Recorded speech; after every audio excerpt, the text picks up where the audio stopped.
Bolger, CEO of the Irish Life Group. As proud sponsor of the Irish Life Dublin Marathon, I'd like to wish everybody taking part today the very best of luck. A special shout out to all of you tuned in today. It's your cheers and encouragement that will get your friends and family across the line.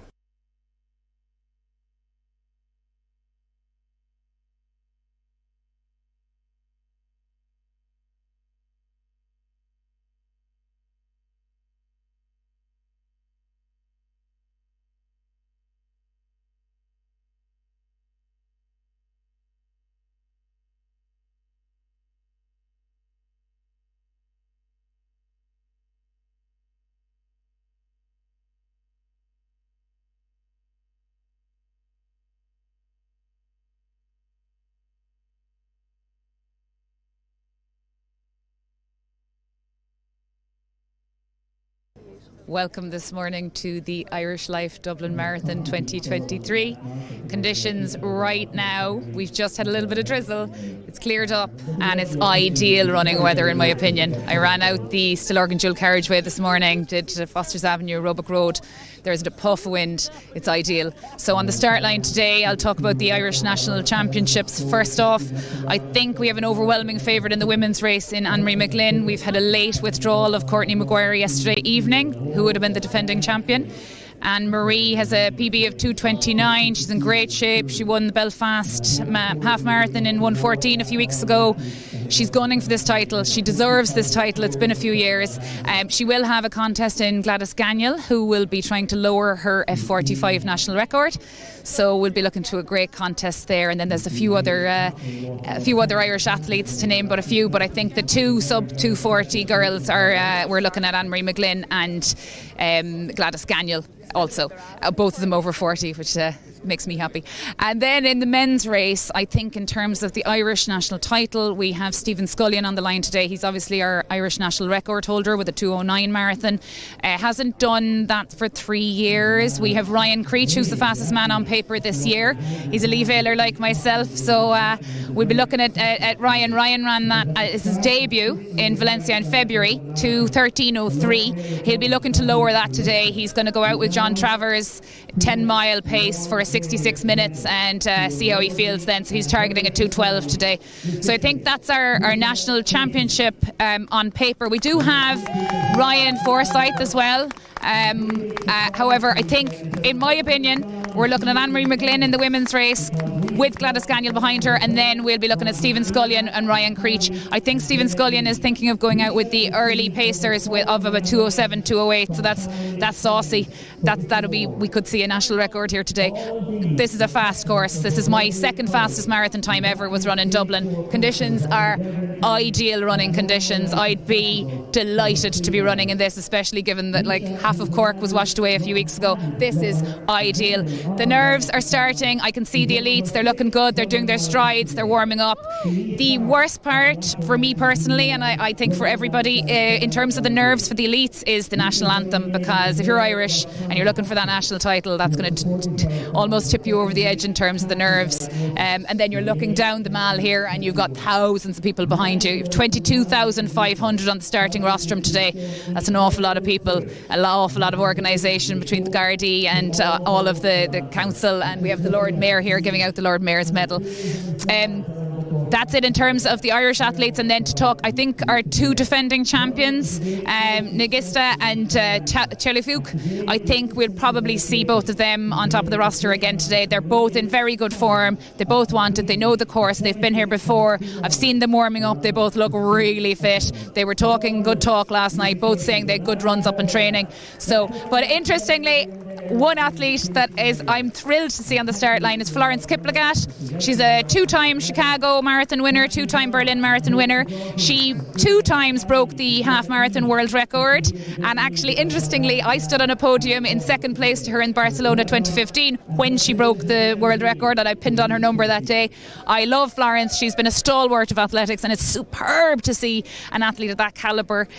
She's 36. She's not running as well as she used to run, but she is here. She's towing the line, and it's just brilliant to see someone like Florence Kiplagat in a race like the Dublin Marathon.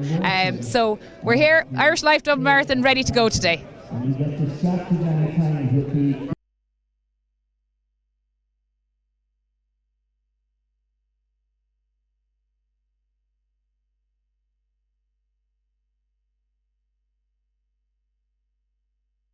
Lizzie Lee there. This is Phelan Kelly and Ronan Duggan by my side. Yeah, we're very excited to be here to watch this year's Irish Life Dublin Marathon. Great conditions out there, Phelan. It's perfect, you'd say, at this time of the year for the Dublin Marathon. So a lot of people ready to go and excited to get on over the 6.2 miles. Yeah, it seemed calm in our drive over to the industrial estate here to get over to the studio and commentate, and we can see our live pictures here now. And it is perfectly ideal. I'm just looking out for the regular faces on the scene. See the Denor singlet up now, and Brian Conroy is in pop-up races there in the bright orange, standing next to the fence to the far right of your screen. Yeah, so it's a serious organisation here today. As many runners as elite and sub-elite and the rest of the field as well onto the start line. So huge amount of organisation today, and hopefully we'll see a fantastic race in this year's Dublin Marathon. But it's incredible amount of rain overnight, so that the temperature is ideal now, and it looks like it's going to be dry for the next couple of hours. We'll obviously see the wheelchair kicking off first, and see Owen Callahan there as well. He's won the Brighton Marathon, if that's correct, at one stage, and a couple other very good runners there around the start. Yeah, Owen's in the yellow t-shirt there. Doesn't look as fit as usual. Maybe he's doing a bit of pacemaking. This is our sub-elite field. We'll see the elite, the upper-end elite, look out later. But again, a lot of the familiar faces just to the far left of the screen. That's James Scott from Crusaders. Always runs pretty much every year. Coaches a good bunch of runners there in the Phoenix Park Crusaders. Owen might be doing a bit of pacemaking. Not a newly found, but with a new enough born child daughter, and I think that's the Owen Ryan in the green of West Farnham over to the right. In the wheelchair races, you can see some of the sub-elite wheelchair races there. Constantly Pan Hanlon, who's a multiple winner. Just as we see our elite runners come through there, as Lizzie Lee mentioned on the far left, is Anne-Marie McLean. You see Ryan Forsyth there as well. Yeah, I suppose looking at the elite field, we've got fantastic athletes from all over the world here in the national men's field. There's the race favourite from last year's champion, Tafik Kaloum from Morocco. He's obviously won last year's PB of 2:07:43, and he's also won the Rome marathon in that time earlier this year. So in really, really good shape, and we will be looking to try and break that course record by his countryman back in 2019 of 2:08:06. He's in with a shout of that this morning. 61 minute half PB as well from 2019. So obviously a man in very, very good shape. You're straight in front of your screen there. You've worked now. Fakiri Ethiopia also at 2:07, and he won the Munster Marathon Championship in 2:10 earlier or last year. Munster in Germany. It's been held in Limerick.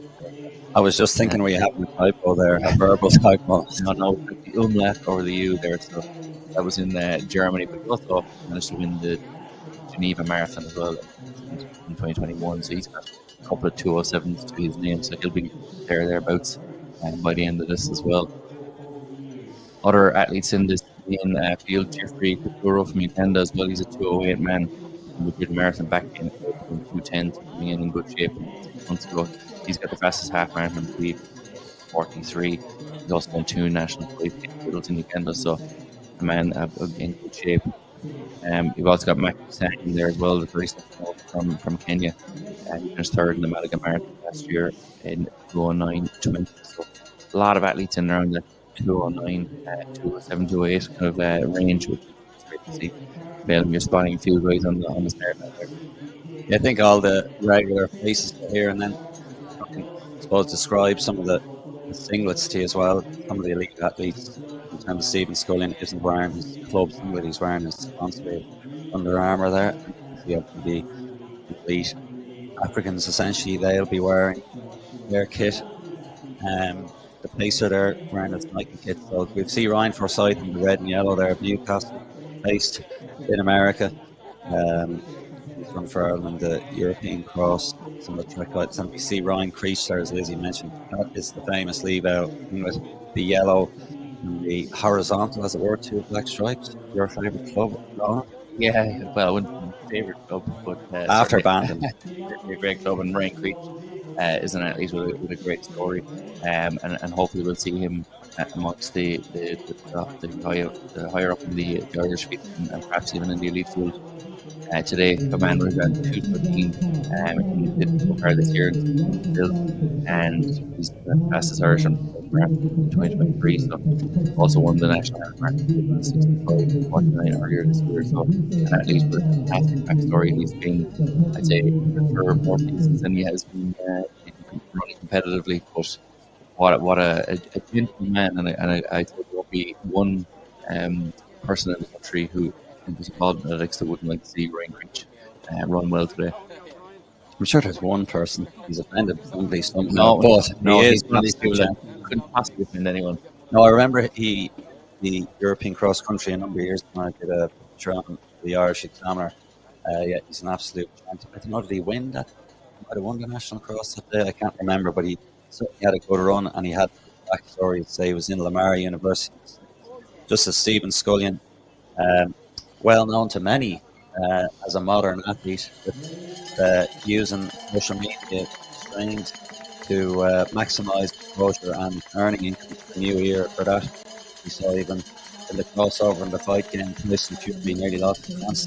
Daniel, as I think that's how still for the homes. The wheelchairs will get off ahead, but Scullion will be one of the more recognised runners, I think, as a result of his YouTube page and Instagram, etc.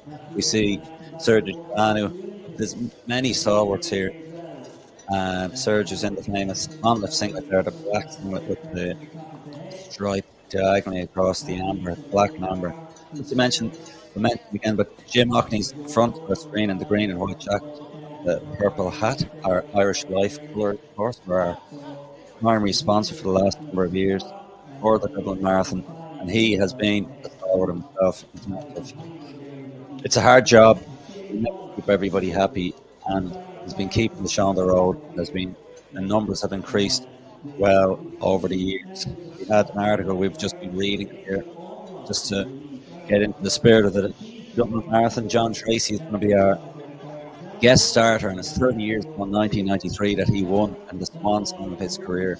And Noel Carroll, who's the members of the race, he basically got him to run to boost the race, because the entries, which might be starting now, were down as low as 2,000.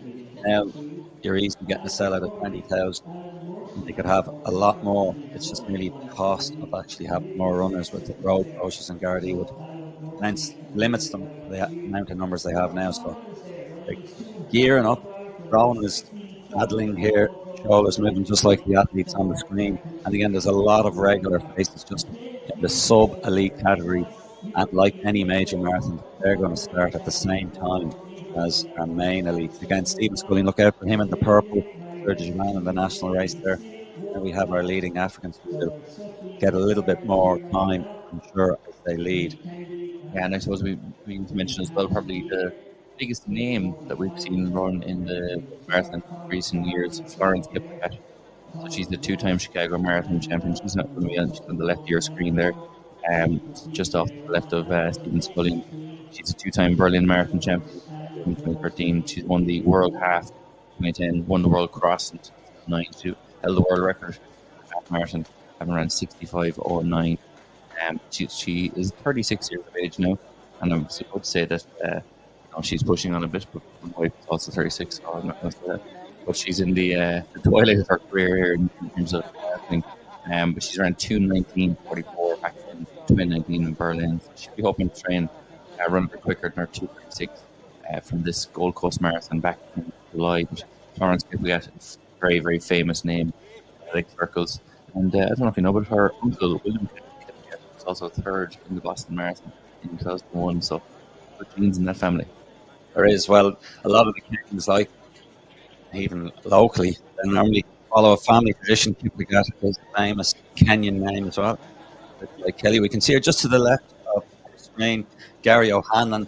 As you'll see, behind there's a lot of some males will try and tag on because they'll have their pace charts. We see 3 rows back, slightly salt and pepper blue haired now, if I can say that, the red singlet, bopping up and down. Dave McCarthy will be one of our pacemakers for the day. I think he's going to be pacing the women. Lizzie Lee had mentioned when she ran one of her world records in Barcelona, and she was in the same field that day.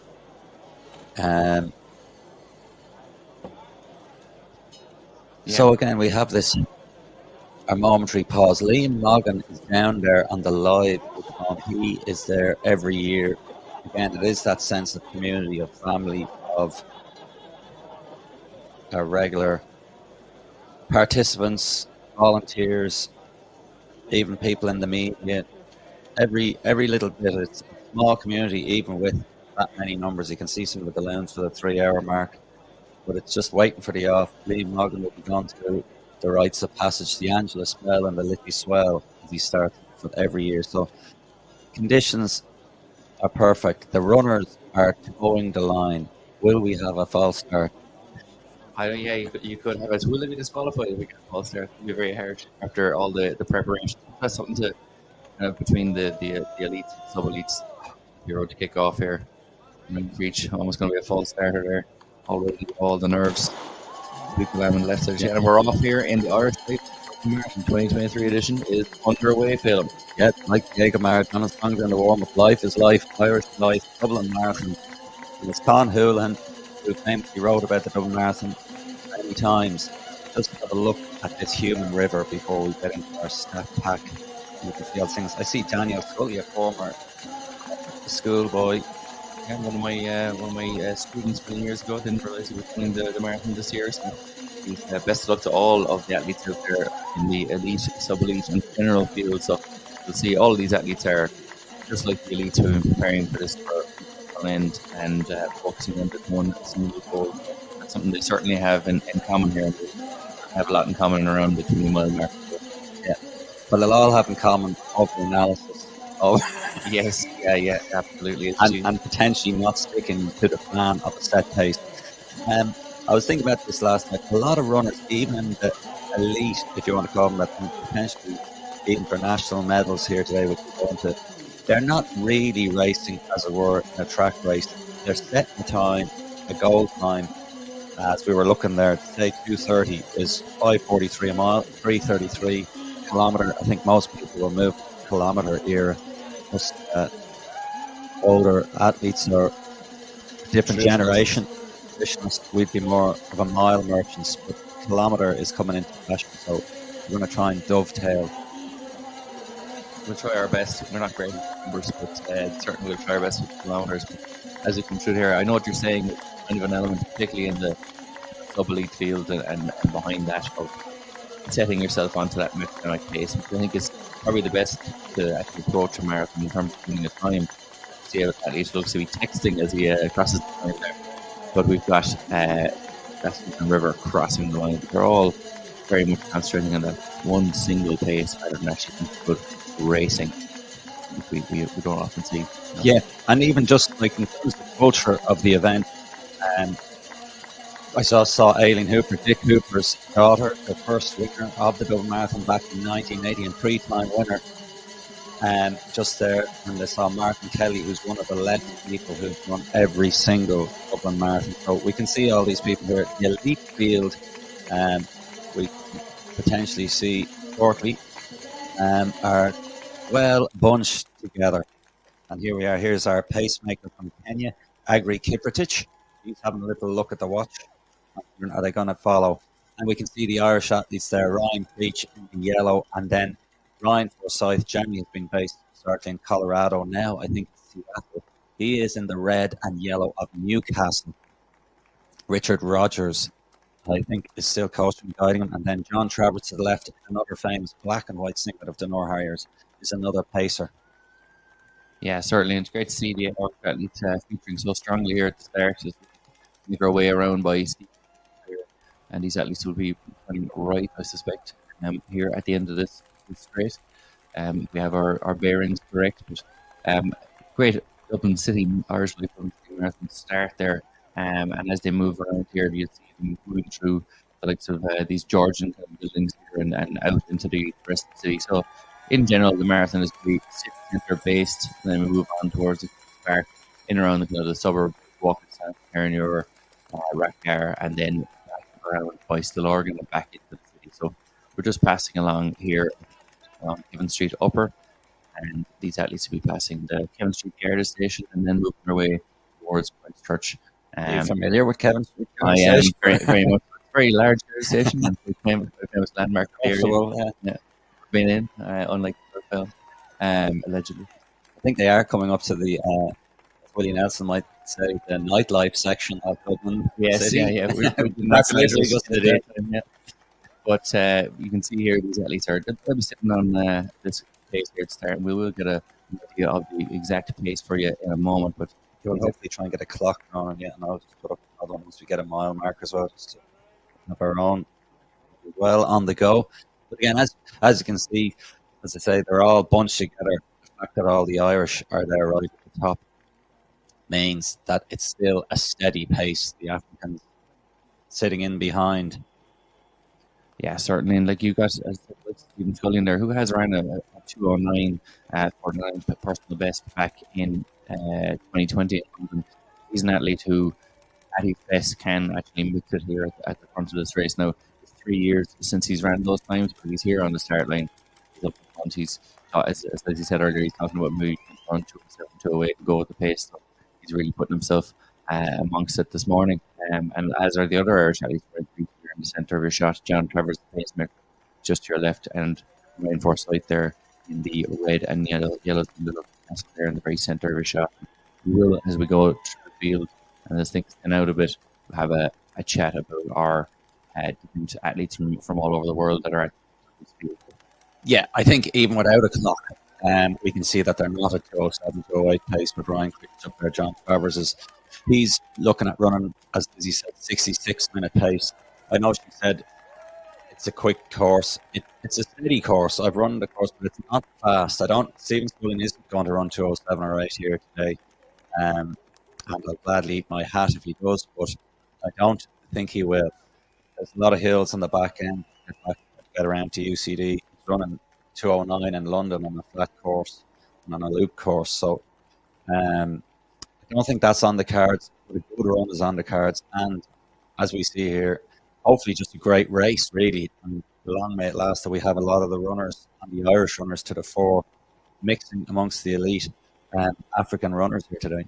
Certainly, and as you can see there in the background, we've got St. Patrick's Cathedral, and we're going to be making our way up a little bit of an incline here, coming down Christchurch Cathedral there as well. So the athletes are very much in the midst of medieval Dublin here, but they will be going up this hill, a little bit of incline and past this every single morning. Those athletes will be whipping things up here. Now, the past Christchurch, which famously was built under the auspices of King Citric, which you'll remember from Kids Day Citric and Host, the restaurant. I was just about to say, I do know a restaurant.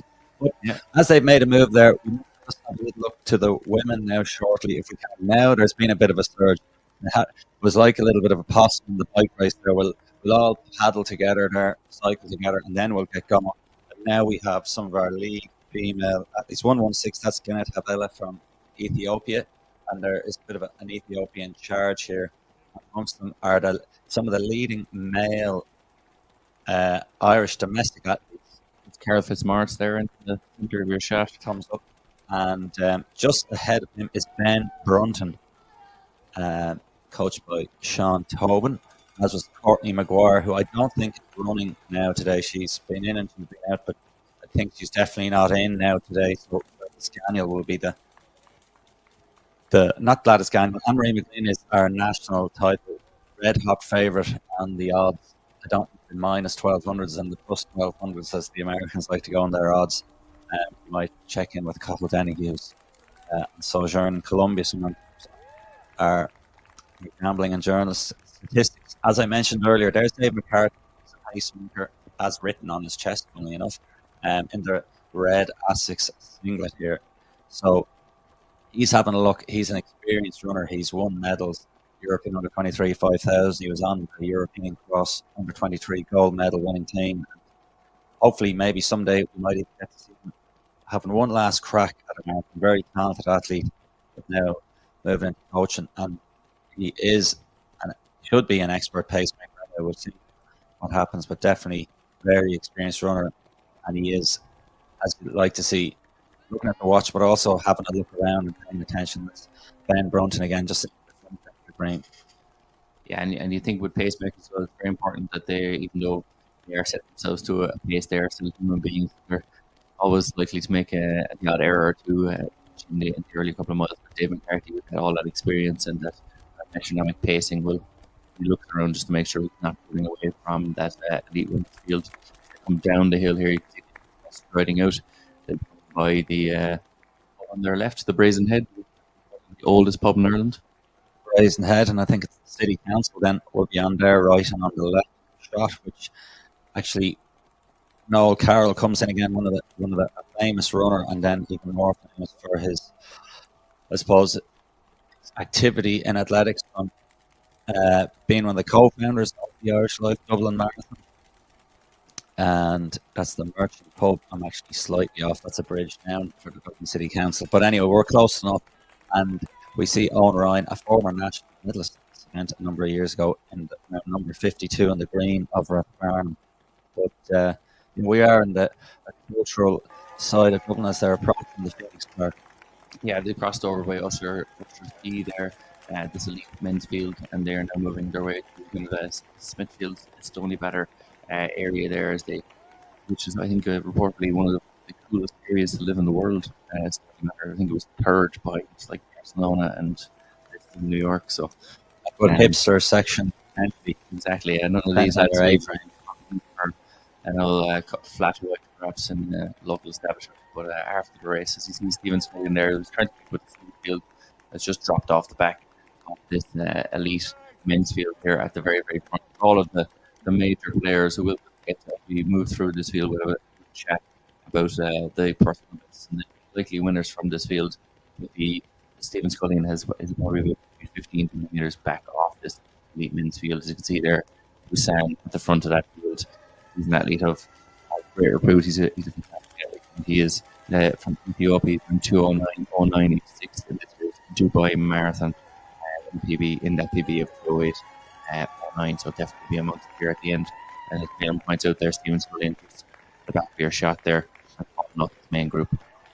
Yeah, it's going to be like the flying. They merged to flying V, more of a straight line. The mighty ducks of the mighty Africans, and Stephen is now in, I suppose, slightly uncomfortable position this early in the race that he's isolated. I was talking to Hugh Armstrong yesterday, who's the former national medalist in this event, and when Stephen Scullion ran the fastest Irish time of 2:12, I think it was in the top three overall, he actually came through. I think Clohetsy was one of the ones who was a bit more aggressive, and they were running for a while. You do want company early doors. It's hard enough to run on your own over any distance, let alone a marathon. So the leading Africans are right to the front, and they're right straight line now. A few brollies out, but still, it's still pretty ideal conditions.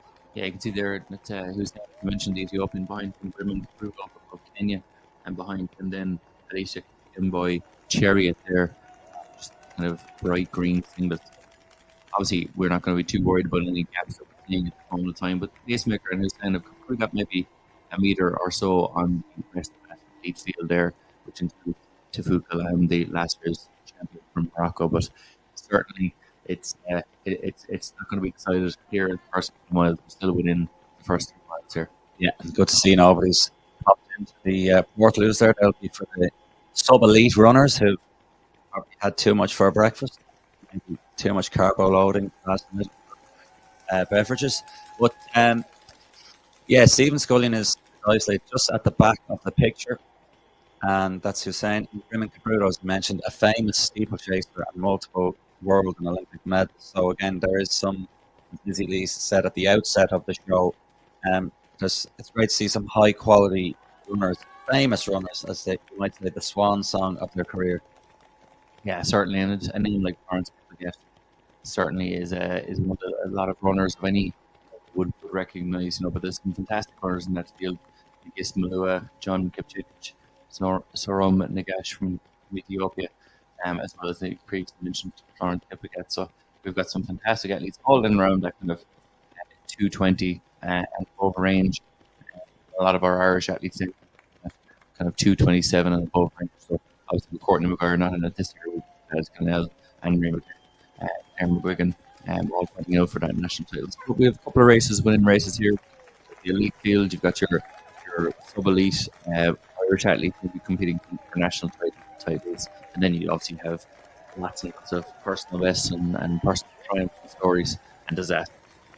There's always going to be a few disasters. Even people who run well will have some kind of a momentary lapse of disaster. Everybody's feeling great. They're coming up towards the Phoenix Park now, and I think the first feed station is coming up shortly. We might hold the shot briefly, and then we'll try and get back to the women here now. As you can see, Dave McCarthy off on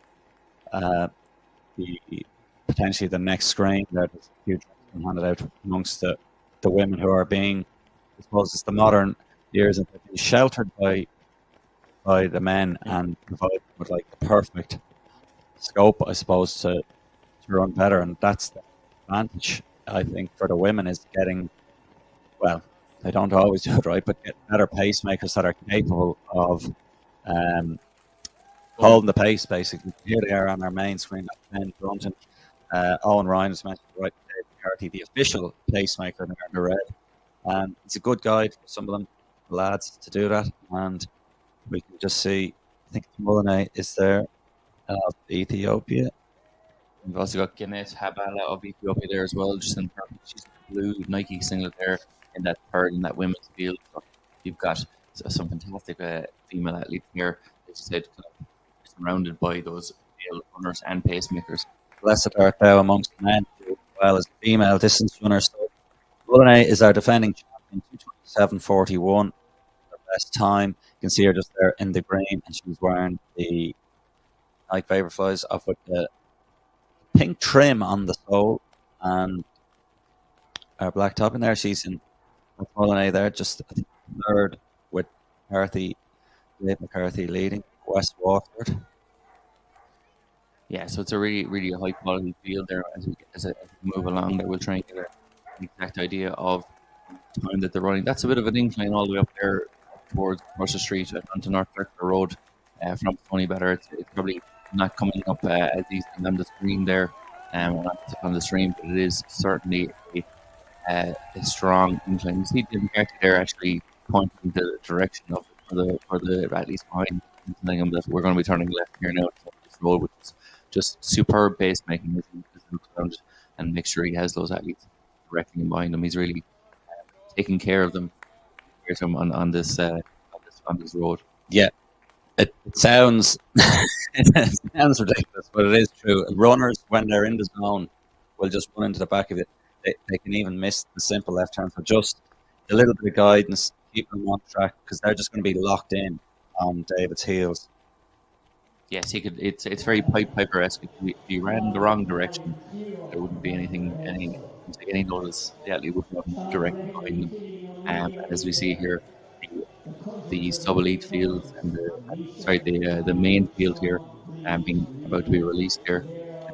The balloon not about to be released; they will be attached to Shackles, our next wave. Yes, some of the main field race to 3:30, and it's Owen Flynn. I keep saying Owen Ryan. There is many, but Owen Flynn was in our green, famous West Arnhem singlet. They've had their 5K on earlier this year. I'm sure a few of the runners in the Irish Life Dublin Marathon might have taken that in as a bit of speed work. These are our big balloons, 3 hours 30. Some jiggling and wriggling. We've an Eagle AC singlet up the top there. And yes, so they're setting in, eager and ready to go. And we're all on our journey here to get to the front line. I think it's pretty much one of the only distance races, even as an elite athlete, right down to the front and the back, are at least happy to finish. You're never happy just finishing an 800. So we're into the park here, I think now, elite, and we might just go across that, because as entertaining as it is seeing those guys standing there, we'll get into them in the action. They're at the back of the zoo here now, and the autumn leaves are falling. Yeah, and certainly the Phoenix Park, it has its own climate on occasion, and it certainly has plenty of up and down hills as we move through the field here. You'll see these athletes will be moving onto different roads and onto Chesterfield Avenue there eventually, and her too.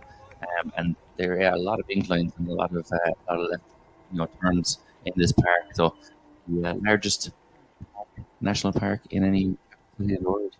Oh yes, Do you know there's that? all the technicals. There's urban park in Europe. So it's big, and it's certainly going to be put themselves under a bit of pressure here. As we're going to go on to Chesterfield Avenue, then go out to the Castle Gate, and eventually actually return briefly into the park, down through the furry lane down that, you know, what steps of an decline. Hopefully they're not declining. There is Do speed bumps as well when it goes through.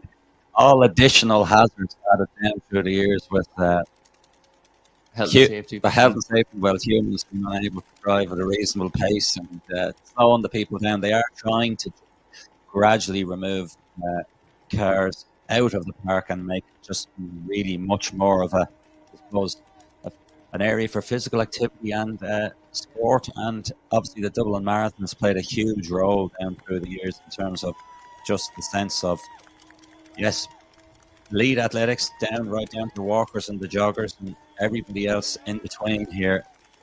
Our 2023 Irish Life Dublin Marathon. So as I said, Ron, they're passing through the famous polo grounds and they're right out onto Chesterfield Avenue. They certainly are, and as one of the around Phoenix Park, Chesterfield Avenue is incredibly long, and for these athletes will feel like it's not too far because they're obviously in the elite field, but down in the rest of the field, Chesterfield Avenue will feel about 10 miles long. As we see the broom wagon there, nobody looking to jump in at this early stage. All these athletes are in fine fettle and running well. Austin Mooney was normally a man to drive the press bus. I'm not sure if he's still driving it. I've frequented that press bus a few times down through the years and some former lives, I think, as I mentioned.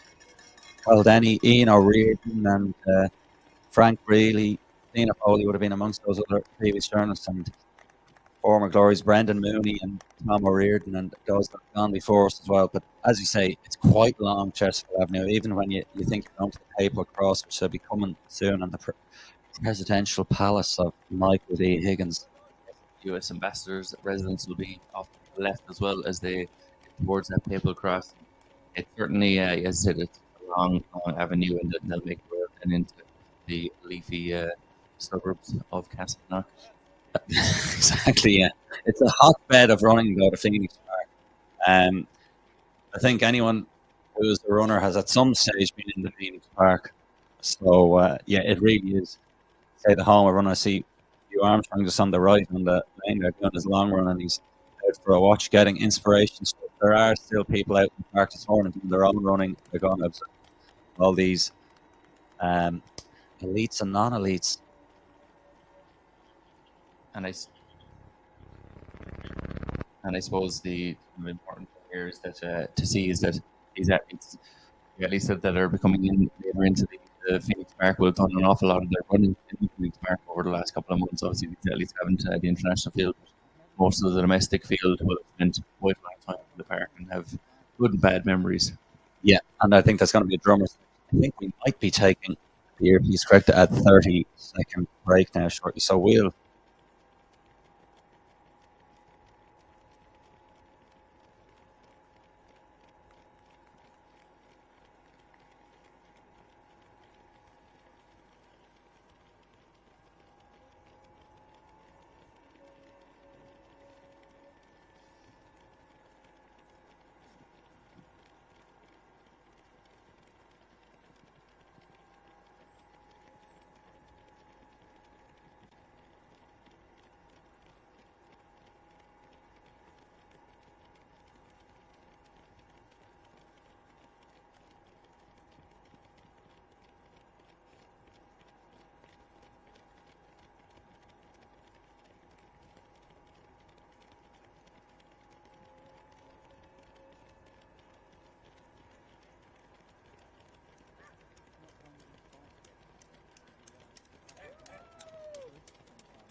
settling into quite a nice pace here in the park, and all the elite athletes very much to the fore here.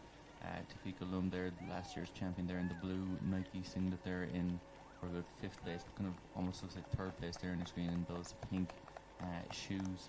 And the pacemaker still working well at the front. Hussein then from Ethiopia there, the 208 man, just in that 2nd place, and just inside them then Briman Kapruto, Alicia Kipkemboi Chariot of Kenya then there as well, the 209 athlete, just on the right hand side of your shot there, number 31. So a fantastic field here that's been put together for this Irish Life Dublin Marathon this year, and we should see an attack really on that course record, and I suppose something to aim for as well for those Irish athletes in the last couple of miles, as we'll start to get an idea of how they're doing, and at what pace they're on. They should be in around that 2:13, 2:14 pace. But a fantastic field here as the athletes kind of struggling a little bit with that roundabout there. They were shocked, I think, by the left-hand turn there a little bit, but the pacemaker now very much back on stream here, and they can see there you've come through. We're still on Chesterfield Avenue, as we said, the longest avenue through the centre of the park, and in about maybe half a mile or so they will now exit the park at the end and go into Castleknock. Yeah, it's a good 2-mile stretch. They used to have a race. It would be great if they got it back. The Almond Cup, it was called, ran from gate to gate, from the Castleknock gate right down to the city gate, and these guys are going up the incline, as it were, and the race was in the decline. So it was a nice snappy race if you go the right way, and you can always get faster splits in the park. Like Gary O'Hanlon, who's former national champion run this event, always likes to go the other way to get a few quicker splits, get the confidence going. And yeah, there'll be a few more split ups. I think Hussein there is looking the most comfortable at the moment. Alam, our defending champion, they were just getting on a little bit of fluid, so this split in the pack could just be our beverage section, and they'll rejoin together. But we will see, it's a great point at any station I just see Alam there clutching the hamstring just slightly there, and he's a little bit further back than you'd expect, so he's just kind of covered out, and he's stepped off the road there, Alam, our defending champion, just there, the bike section. So yeah, he did seem a little bit uncomfortable, so he has now stopped. Is he going to get going? He's half jogging there to try and get going, but in terms of winning this race, if I was the boys and had to look back, in no uncertain terms, I'd bury him. Yes, and ramp up the pace. So we might just go across, if we can, to the women again as well, if their screen is available now shortly. They're well into the park now as well. So we've Durg, I see, on the move. There has been runners that there's always a few bangers. They somehow start early or appear out of the traps, unfortunately. As the bag of Tato says, there's always 1 or 17 in the Dublin Marathon that don't like to obey the rules. But anyway, they'll be out of shot, and Dave McCarthy is still doing a great job there. Owen Flynn, as he is just behind the women there. You can see our Crusaders runner there. They're getting some good airtime with Rahini Shamrock just in the background there as well. And Ben Brunton is hanging on to them. But look at this steady flow. That is our defending champion on the women's side, is looking a lot more comfortable than Alam. So we'll be looking out again for John Kipyatic. Gennett Habela in the blue, wearing number 116, is looking very good there as well. Again, it's very early doors to be saying who's looking good and who's not, but you're looking out for as much who's looking bad or poorly, because essentially we then find out, a bit like a boxing match as well, who actually has done the training they said they've done, and their 12-week camp or their 14, 16-week block, and who's coming in with a cold or a hamstring strain, and who's hoping for the best. Even John Tracy, as he said, he came into the race. It's if you have your pot of tea on or whatever your drink of choice at the moment, and yesterday's Irish Times, if you have it or can get online, Ian O'Riordan on the back page has 2 good articles. Top article on female distance run, I'll get into that, but John Tracy in this case came in and had a cold for the few days lead in, and then it cleared on time. So it's never a perfect build-up, as we see the bikes there with the lead woman, and the crowds are only starting to dribble out. They'll be out in force for the main field as it were. So David looking at the watch again, watching out again as well for any gaps. Exactly, yeah, and any furniture. There is a lot more furniture for the bike paths, and there's been a few changes to the park since COVID as well. So we might get back to the men briefly. They're well strung out anyway, but the Dave McCarthy doing a good job there. And here we are back to Hussein. He's my, as they say, you'd fancy him at the moment if you're going to lay have an odds on Hussein there. He's looking pretty good. Interestingly, they're not really wearing. We don't want to hyper focus on the super shoes, but they are. We're not going to do the full Tim Hutchings on it, but just in terms of interest, they're not really wearing any Alpha Flies. I don't see the modern, even our Adidas runner there, Kasuro from Uganda. He's not wearing the latest Adidas shoe. Of course, it is a fantastic shoe, like all other shoes in the industry. But they're generally wearing the Vapor Flies, no real Alpha Flies. And yeah, we have our in terms of our shoe wars with the Adidas there. And I think a Kip Run is the white singlet there. I think that was Fikire, who you mentioned earlier, Ronan. And they're kind of going for your Vaporfly 3s and 4s. So not to labour the point, which I already am, but they're leaving the park and they're coming into Castleknock, Ronan. Yeah, and I suppose the kind of main interest, if you're just joining us, is that Tufuk Alam of Morocco, the last year's champion and one of the fastest athletes in the field, a 2:07 athlete, has dropped out. We believe he pulled to the side there and clutching his hamstring, and then we have not seen him since. So that means that Hussein here, who is, in fairness, not actually going for those gels or those water bottles. Everyone else is stopping for water, and they're kind of losing that gap every single time. Hasn't really been a change in pace that has dropped the rest of that field. But Hussein has not been going for water, and that seems to be getting him his gap. Now, as you said, it's very early for us to be deciding the winners and losers in this race, but certainly Alam wasn't. But we can. Hussein's going to win it. No, I think he is. Alam very much.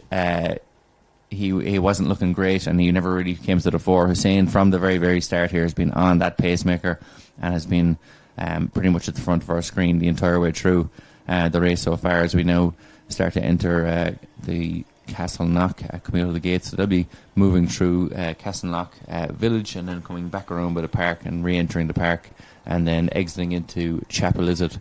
But at the moment, Hussein looks like he's going to be the one leading them through all of these different areas around the suburbs of Dublin as we get moved our way back towards Fitzwilliam Square in the end. But at the moment, still maybe 15-20 metres that Hussein here has a gap on the athletes just behind. Yeah, and just in terms of if you're using your tracker, some of them are now coming through the 10k mark in terms of the national field, which we'll have to do obviously more. We might see, can we get more cameras? But Stephen Scullion is just slightly ahead of Ryan Creech and Ryan Forsyth. They went through 10k there. They're just over 5 minute miles. So 31.29 for Stephen Scullion through 10k, an average of 5:04. Ryan Forsyth 5:07 pace, and Ryan Creech 5:06 pace. So basically, they're all well within each other, and I think that's going to be an excellent battle. As we say, we'll see what terms of fitness. But Hussein is leading here still, and we've got one of our other athletes. We'll get right up to him. I think it's Fikira, as I said, in the white singlet with the bit of pink trimming on it, closing that gap up to Hussein. So there'll be probably a little bit of fart, like a little bit of up and down, testing each other out. And obviously I think there's well over €100,000 in prize money overall. Will get you down to the dollar bills and the fine trimmings. We won't get into the tax returns and all that, and capital gains tax or whatever issues there are involved in that, but easy to say there's a sizable purse on offer, and that's why these runners are here. And also the Dublin Marathon, the Irish Life Dublin Marathon, are looking to get up to a bronze level label status. We'll get into a little bit of that as they pass Mayo's pub. They've come into the centre of Castleknock village and hung the left. They'll be going back down towards past Castleknock College and down to your Furry Glens. We'll head you back to our proper historian and geographer, Mr. Duggan. I wouldn't say that now, but yes, €1,200 for the win here. today. 12,000, I hope. Sorry, 12,000 euros, yeah. They're going to drop out. Actually, considering our hefty fee here, that unfortunately the race purse has been reduced. 12,000 euros for the win, 7,500 for second, and 6,000 for third, and so on, all the way back down to 12th place, as well as many time bonuses as well, particularly in terms of time bonuses for the top 3 Irish places. Getting sub 212 will get you 5,000 euros for the Irish, and sub 229 for the women. So some time bonuses and offer for the Irish athletes, and just the straight up prize money for our men and women at the elite end of the field here. So certainly plenty of money on offer, but also the prestige of winning the Dublin City Marathon, which is now entering I think we're trying to work it out with it's the 80, it's 43 years since the first Dublin Marathon, but we've had 41 editions, is that correct?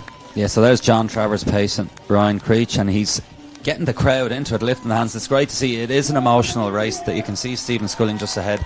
You want to try and get the energy of the crowd. You have to be calm and composed, not overly surge at any point. But, you know, over the course of 26 miles, as there's Ryan Forsyth now in red and yellow of Newcastle, he is in third in the national race. So you have to manage the emotions. There's going to be points where you even feel good and you might have muscular pain, as we saw our defending champion Alam in the hamstring, calf cramps, your usual potential stomach cramps in terms of your fueling and taking it on board. But we are back, as I suppose was preordained really, in terms of our elite field. It's going to be our African quartet up the top.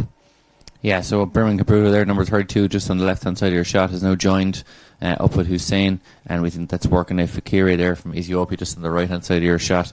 So these athletes are operating at around 4:54 a mile, and they are absolutely flying it, as you might expect. So really big field there of athletes there, the 4 athletes at the front here, including the pacemaker. And obviously we'll have an idea then of the women's pace, but a couple of athletes just dropping off there. Alicia Kipkemboi Chariot there in the yellow, dropping behind this field. So this seems to be a bit of a break here on, but these 4 athletes breaking away as the pacemaker, just telling them to relax, because it's a long downhill section here, so he's just making sure that they're not overworking themselves. They're working out Fakiri and Hussein being the top 2 athletes in that group. Yeah, I think going down, it's, you know, everybody worries about the uphills, but it's the downhills where you can batter the quad muscles and get a lot of muscle soreness, whereas uphill, I suppose you learn your manners going up a hill either way, but it's not going to punish it. I know there's the famous Heartbreak Hill in Boston, but it's the downs and the ups that punished even Eli Kipchoge, and that one, as we see Kasuro here from Uganda just a little bit behind our lead males. We might get back then to the women now shortly. Yeah, and Kasuro's a 2:08 athlete at his best, but that was back in 2019, 4 years ago now. So 2:10 earlier this year in Madrid. So back in April ran 2:10.29. So obviously in good enough shape, but certainly been made to work pretty hard today. And since it's a long race, you don't know how he'll come back into it. But he's definitely the guts of 50, 60 metres behind the leader there, the leading group at this stage. So looks like he's not going to be amongst the top few in this race today. Well, as Sean Kelly might say, it's a long ways out, and he did win that Madrid marathon, so you never know. But look, I just think Hussein is looking particularly good. Birmingham Capruto, as we say, he's in the swan song of his career. He's given it a go. I wouldn't think he's going to last the pace, but you never know, he might. But they're having a look around, having a chat, and discussing maybe the next section and the drinks section. So our pacemaker, again, doing a good job there, just trying to tell him just to calm down. It's early doors. Maybe he heard the Sean Kelly of a long ways out in Swahili, and he's sorting it out amongst them. That's Agri Kiprotich of Kenya. Yeah, and Capruto there, just on the left-hand side of the shot, he won the Copenhagen Marathon there back in May in 2013. So a little bit off the likes of Hussein in terms of personal bests, but he certainly looks good here. And if he's allowing himself to be at the front of this field, he obviously knows that he's in good enough shape. Yes, Pat Hooper used to be always in the lead car, God rest him, and former great marathoner would always say, you want to always have a winner. So he's won a marathon, as you say. Kasuro's won recently there in Madrid, so they are hardy enough to probably go through the patches, sustain a pace, and see can they come back into it, as we see our next wave here at the Irish Life Dublin Marathon. The 4-hour balloons are there. Yeah, and I suppose Briman Capruto there, that we were just mentioning, that won Copenhagen. He's only 23 years of age, so he may actually be coming through and improving as time goes on. So we'll see how he gets on here as he progresses throughout this race. So an athlete maybe with lots to improve on. But yes, you can see the 4-hour marathon balloons. Do they have to hold those balloons, Willem, or are they attached on? No, she's just holding it there, just out of neck shot. And if it is the young Briman Capruto, don't listen to me because I'm way off. There's another Briman Capruto who's a steeplechaser. So we'll wait and see and confirm which was correct, but safe to say I'm more than likely wrong. And we're back to the park, and here our leading quartet. Obviously, virtual leader is our pacer, Agri Kipitic of Kenya. And we might get back to the women again there now shortly, and keep you up to speed with those lead females. Again, the Irish Life Dublin Marathon race tracker is always going to be your friend and your guide in terms of how different people are who might be at a camera shot. It's difficult to get everybody. It doesn't matter which level of a marathon race, you're always only going to get a number because there's only so many cameras and vehicles that can be up and down the road. So they're going through, getting their drinks, generally the bit of water, looking for gels, a few high fives being dished out, and Dave McCarthy in the red setting the pace. Yeah, the matador here with the red leading the elite women here. Yeah, and I suppose to kind of give you an idea of the pace they've been setting throughout this, they've been that elite group of women are running around 5:42 a mile, which that kind of 2:30 pace at 3:33 a kilometre. So these athletes are operating at an incredible pace here. I know it looks like they're out for a nice easy jog the way they're running here, even through 10k. But these athletes are absolutely flying it at a pace that most people couldn't sustain for a mile, never mind for 26. So 5:42 is a hot pace, and Dave McCarthy's been leading them on that. Owen Flynn, as you said, just there on the left from Rathfarnham. So a good section of male runners around these female runners as well, which will hopefully bring them all the way to the finish. Yeah, and I think they're going to wind it up. So David is chatting away to them there. I don't think he needs to talk to them too much now. They're just focusing on what they're doing.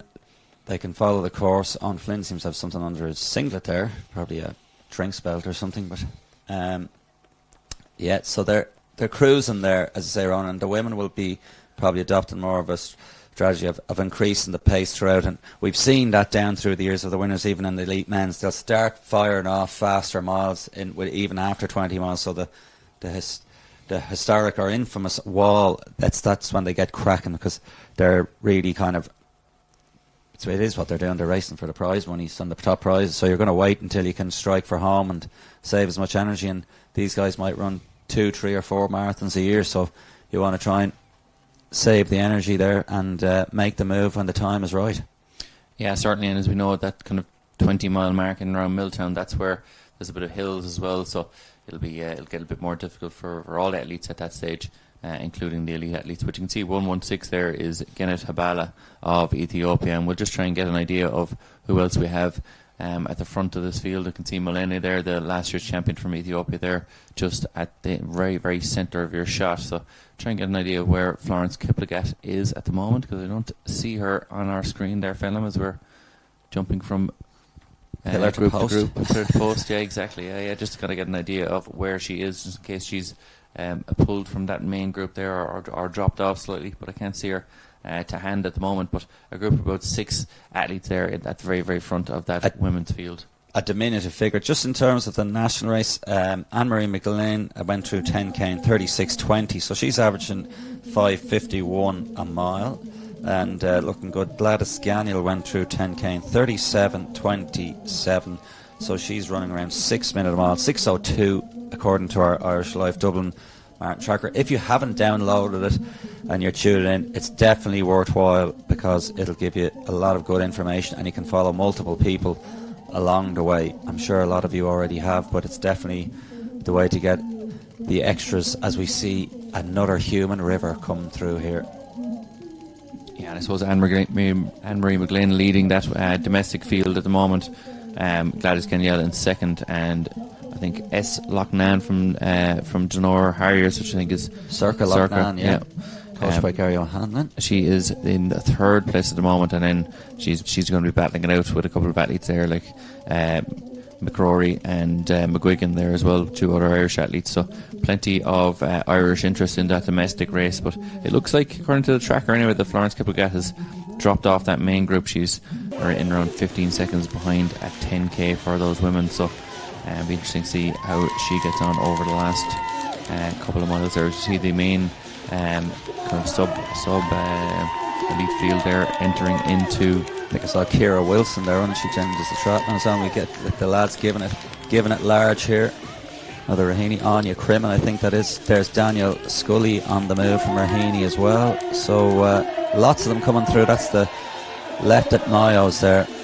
And nice waves. There's great crowds always in Castleknock, and I think there's a lot of. I think it's Northumberland Road is the big mile, drumming mile, cheer section, but there's great sections throughout the Dublin Marathon. They'll have all been inspired at different times to run the Dublin Marathon. I remember when I ran my first one of them was the old Italia 90 inspiration, and running in around there around Clondalkin and Rialto, and the famous scenes there around the roundabouts there, as we saw on the, even in some of those movies, I think the snapper or the van, as it were. So here they are enjoying their moment, getting the bit of energy until they get into, obviously there's always the odd quiet section, but great to see them engaged in the crowd. The crowd are loving it, they're loving it. They've done all this work, and even if they haven't done that much work, they're working now. Yeah, they're working the crowd. They're working the crowd, exactly. So here we are, still in the Phoenix Park, but they're about to exit here, Chapel Lizard, and then hang a hard right. This is a very tight section here with the, they'll be okay, but you'll see there, that's a tight gate, and then some people start slipping through and again the island there, so you can see that there's a lot of little different things to negotiate there just at that section. Yeah, in cycling parlance it's called road furniture, so it's all your random bits of traffic bumps and speed bumps and different lights and that kind of stuff. But yeah, absolutely less so for the athletes than the cyclists, but it can certainly cause a few issues, and we've seen things like water stations and that kind of thing cause problems in big major marathons in the past. That type of road furniture can cause ankle issues, and also, for want of a better term, pelvic issues. Yes, as well. So anyway, they have negotiated.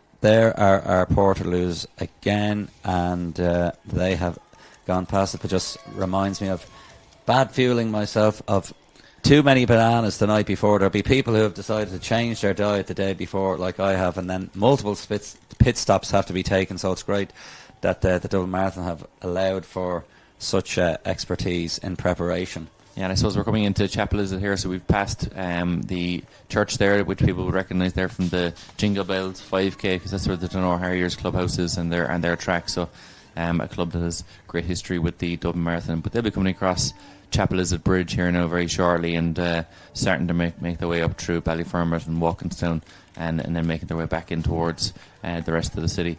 So it's certainly kind of we're getting into 15 kilometres in here, and the moving day, as we'll see these athletes kind of changing in terms of who's at the front of this, and really kind of see how fit they are now over the next couple of kilometres. Hussein there still in second, Workane Fakiri there in the right hand side of your shot, we think, and it is then Bremen Caputo then just on the left hand side of your shot, the Copenhagen Marathon winner earlier this year.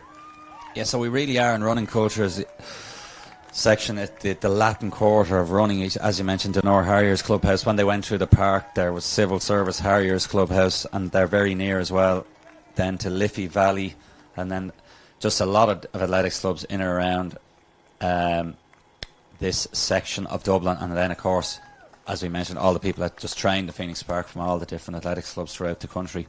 So they come around the back section here now, and there'll be a few more hills, there's a few more inclines and little juts coming up. But yeah, Hussein just looks excellent. Anytime he seems to be able to open up a 10 metre gap, relax, and then they come back to him. But he is looking very much on form at the moment.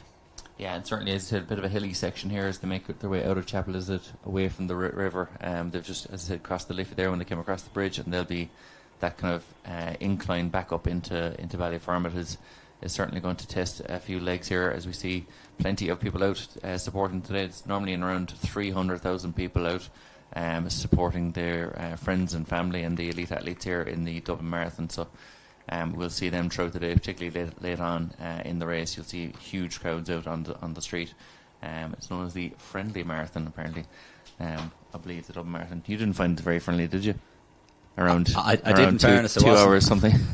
Well, that wasn't very. That wasn't very friendly, but that was of my own making, and then got a little bit of help along the way as well, getting encouragement. I think well back into town, and Darren McDermott decided to encourage me and give me a pat in the back. It wasn't very welcome. You don't want to be touched when you're running a marathon. I remember Pat Hooper as well famously said on a hot day a guy had a bucket of water and threw it at him, and it nearly killed him. So if there's any supporters listening, just stand to the side, cheer them on, and if you want, you can potentially hold out the bottle of water and let them decide what type of assistance they want. And we're back here in the park, and we have our elite female leaders amongst the leading men there.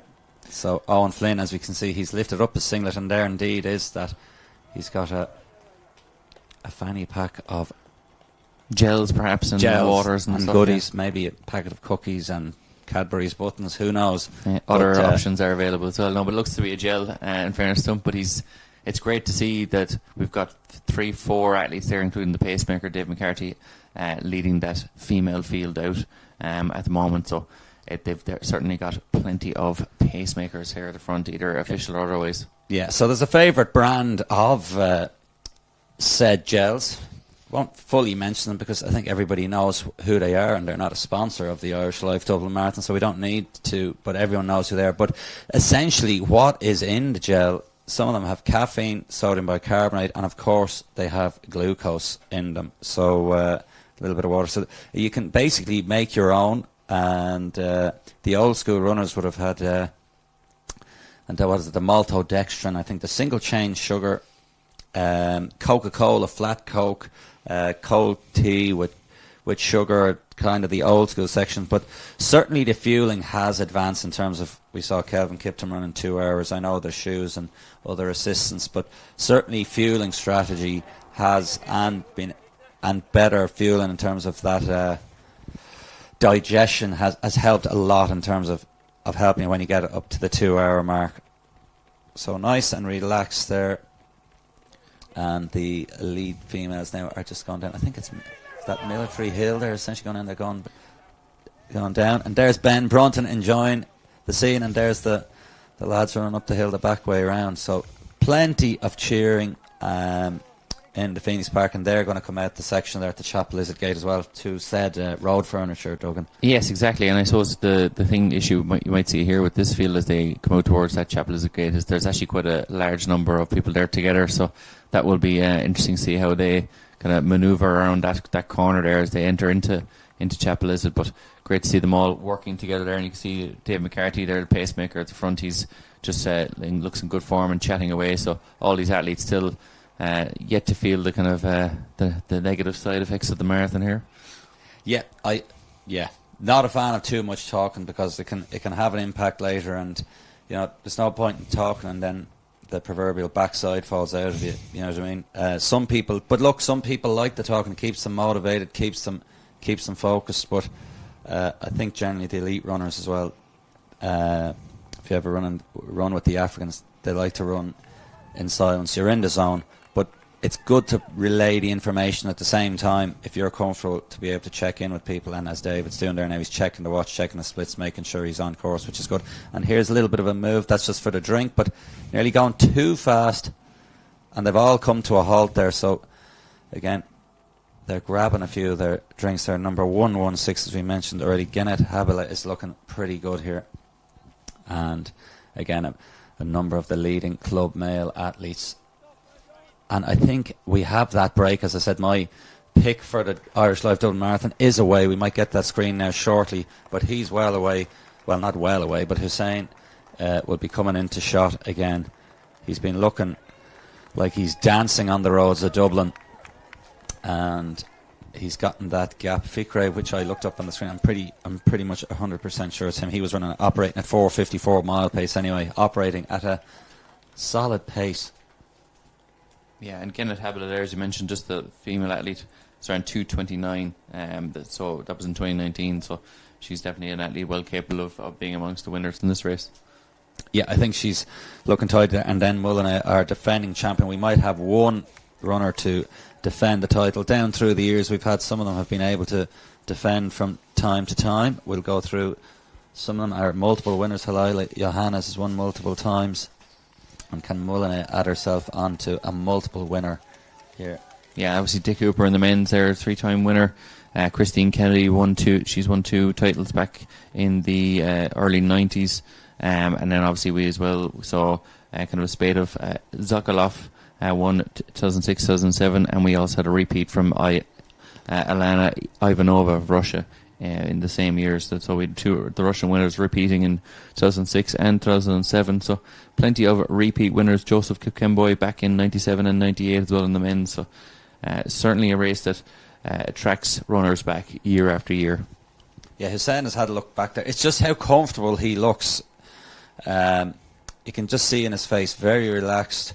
Everything is just square, solid and steady. He's just had a little glance back to look. He's not even at full throttle yet, and he's getting gaps. And I think he's well on his way here. He just needs the pacemaker. Kiprotich, who has been doing a very good job, even just in terms of being focused and setting the pace, little hand gestures. So I think he's well on course here to progress for the top prize and bonus prizes as well. But let's see what happens. But certainly he's looking good.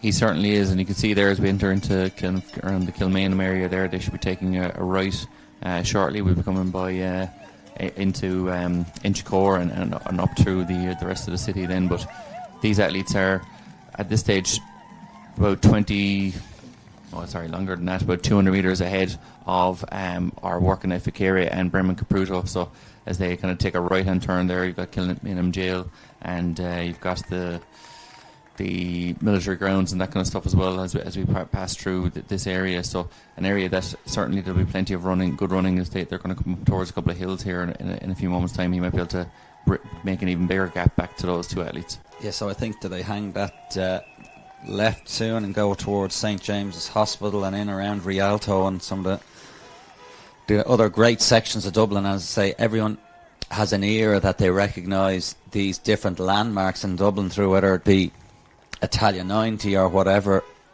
it is, and the people who have grown up in around the area here. It's always great for the mass participants, and the lads here, unbeknownst to themselves, are giving themselves a tour of Dublin.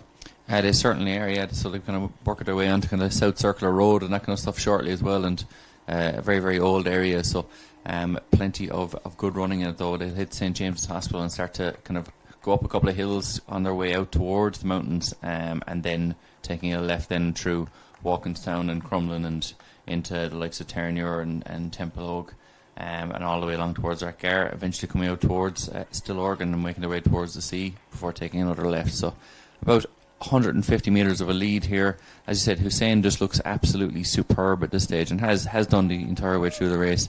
Even in the back of your shot there, you can see the 2 athletes behind her working a lot harder and certainly look to be, even just in terms of style, Hussein looks very, very relaxed just in behind the pacemaker here and has never really looked under too much pressure. No, he's just looking very calm and composed, and that's where you see, like, as we're saying, the preparation has been supreme as we go back now to this elite women's field. There's Mullen, the defending champion. We can see... Yeah, 1:16 is Ganet Habala. She won the Annecy Marathon back in 2019, so she's ran some fantastic times over a range of distances, all the way down to her good times over 3,000 metres. So an athlete who's well capable over a range of distances there. In the blue in the centre of your shot, the Ethiopian. Yeah, Howie Magursa of Ethiopia is there. She's in the black kit, the Adidas strip, and the women still very much looking amongst themselves. As I say, it's a bit of a steady Sunday long run at the moment for them. They're quite comfortable. They just have to, I just saw a hand flailing out there, just have to, as I say, the road furniture, there's a lot more speed bumps around Dublin and different things like that. And those little bumps can knock you out of sync and out of kink, as I think Ben Brunton is just trying to hang on to those lead women there. So some of the days in the sun for some of the lads there may now be coming to an end, as Dave McCarthy is grinding well up that hill and just stretching them out. Yeah, and certainly as we saw here with the men, this is, I've cycled up this hill. You can see the cyclist there on the left hand side of your shot is actually seems to be struggling more than the people running the marathon. It is a very, very steep incline there as we make our way out of Chapel Elizabeth and into the Ballyfermot area. It's certainly a bigger incline than you'd imagine. It looks like on screen there, but Dave McCarthy smiling away, obviously in good form as he gets to the top of the hill there, but leading this field quite well.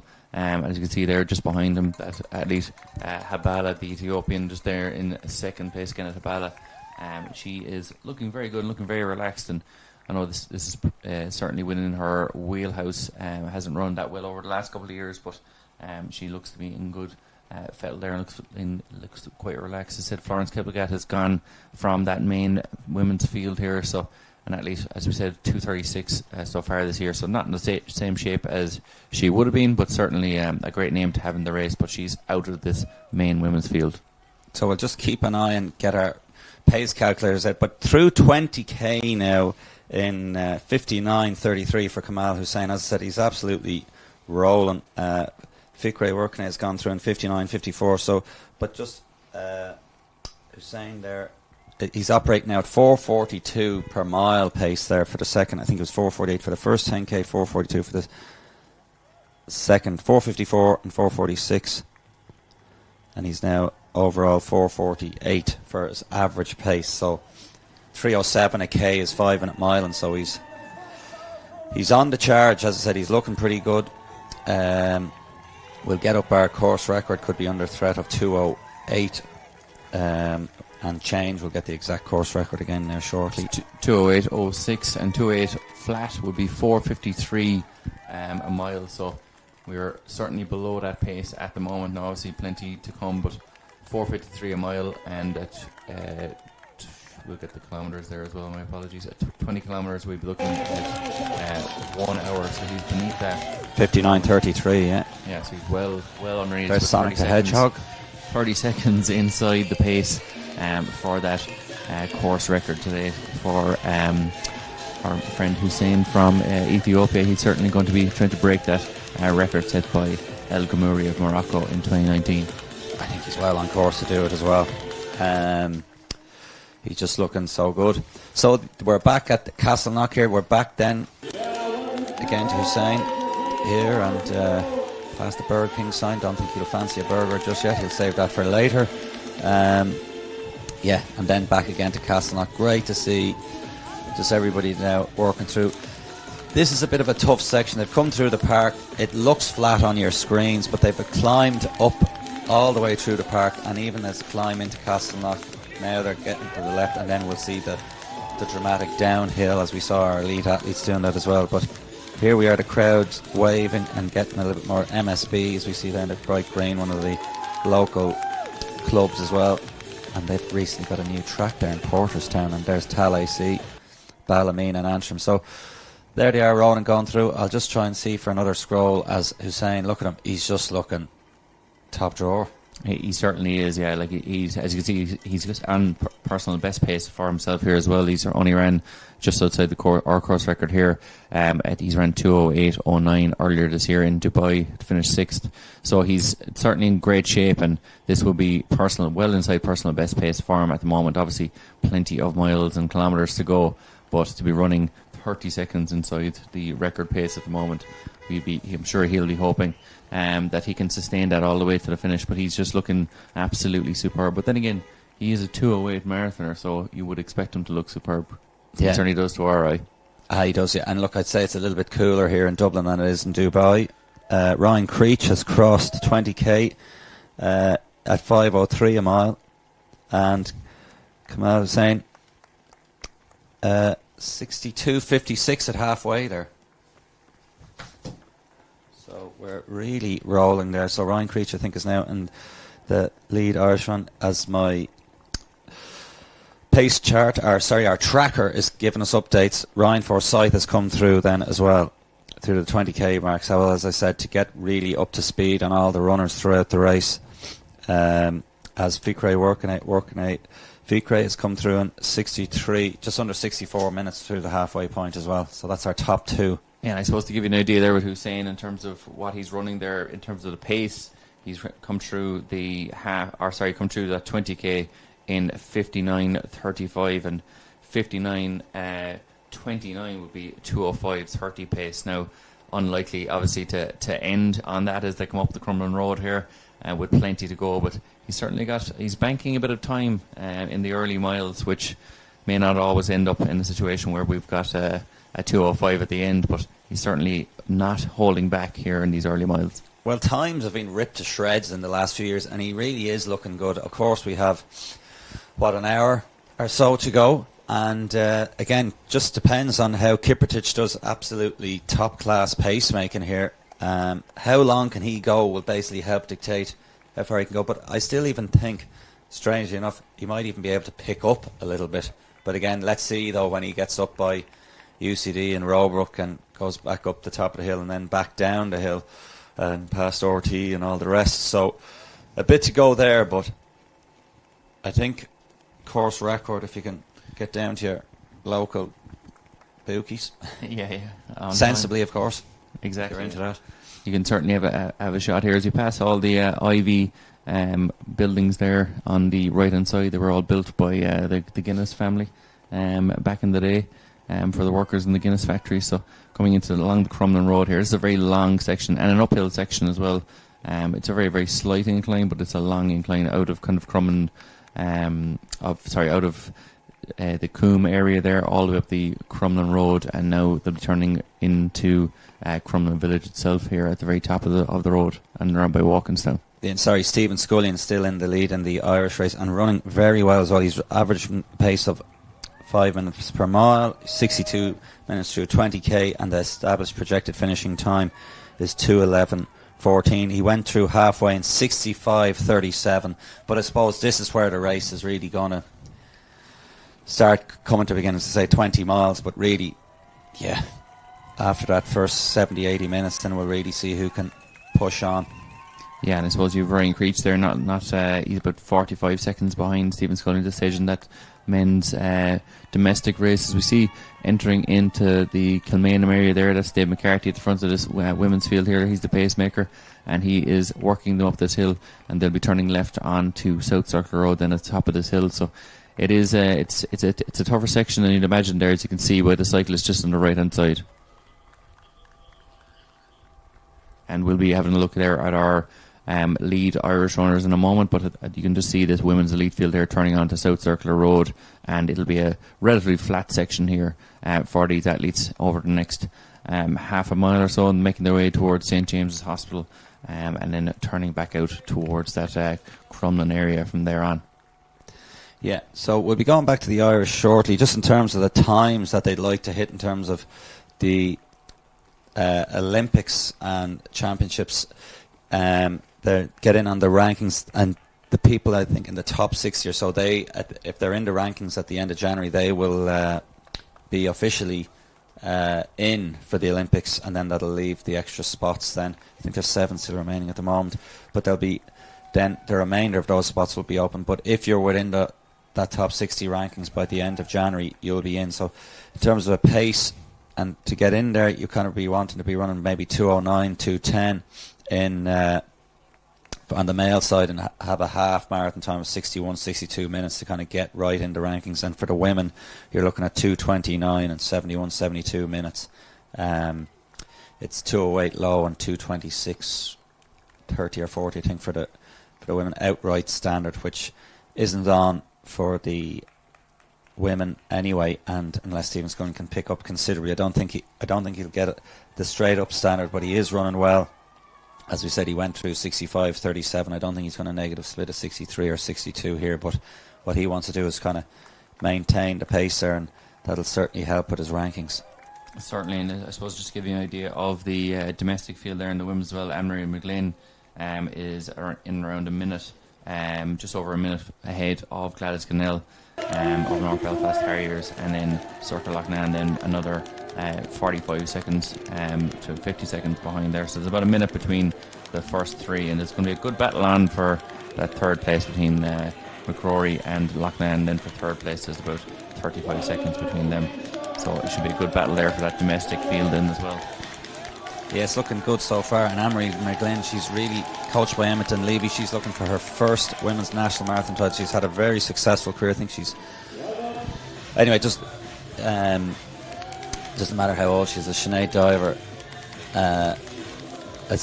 constantly reference her age, would be saying herself, I'm a runner, I'm in the field. And as we can see, men and women now are getting right into their late 30s and into the 40s. I think age is very much a number, especially as we get into the distance running territory. So yeah, in 9th place overall as well, as I see you have on the screen there for Anne-Marie McGlynn.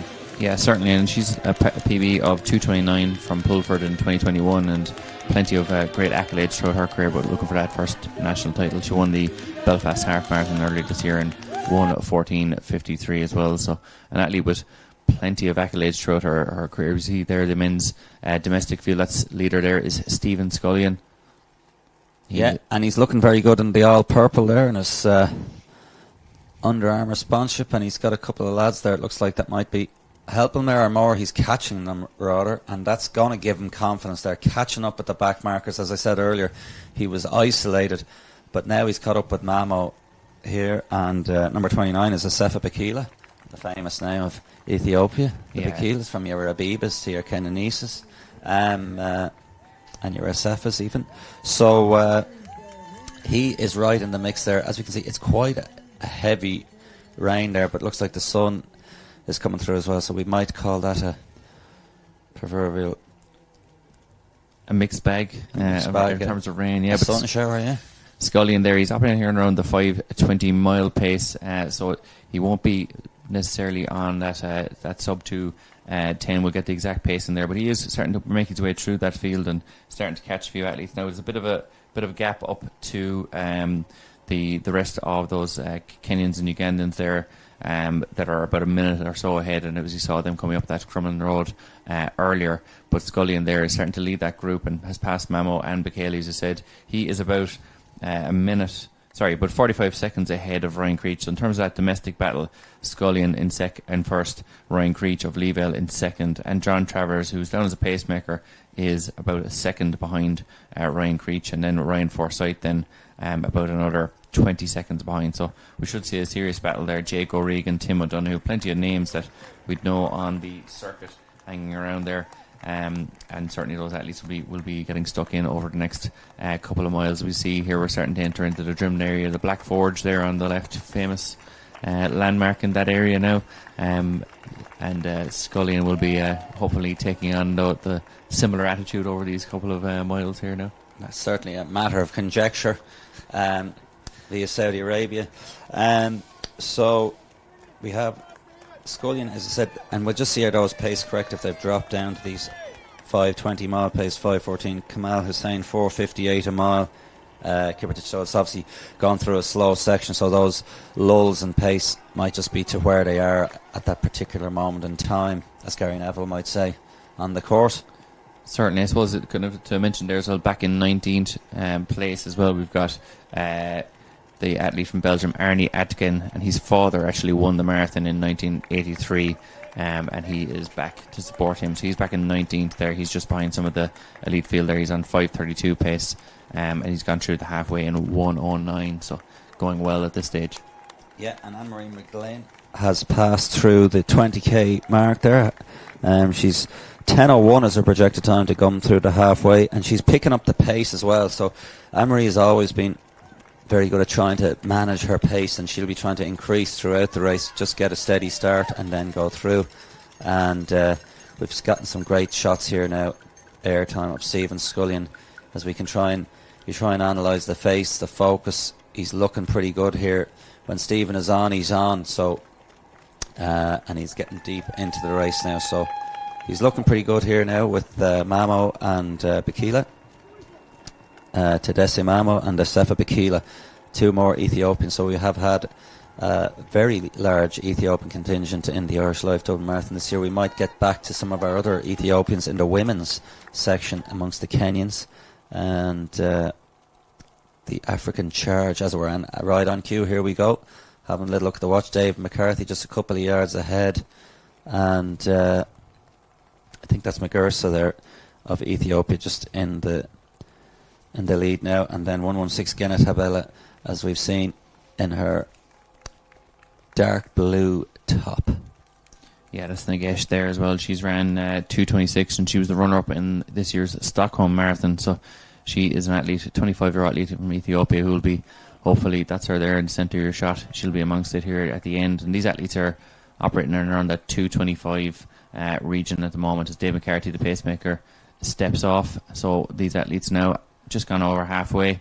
These athletes will be making the rest of their journey on their own, without the help of the pacemaker, who's done a fantastic job. That was Dave McCarthy from West Waterford. So it is Nagesh here. 73.58, I think, at the halfway point there. They're operating at 5:52 pace. Again, some of those paces we might ignore on the tracker. The tracker will be up and down.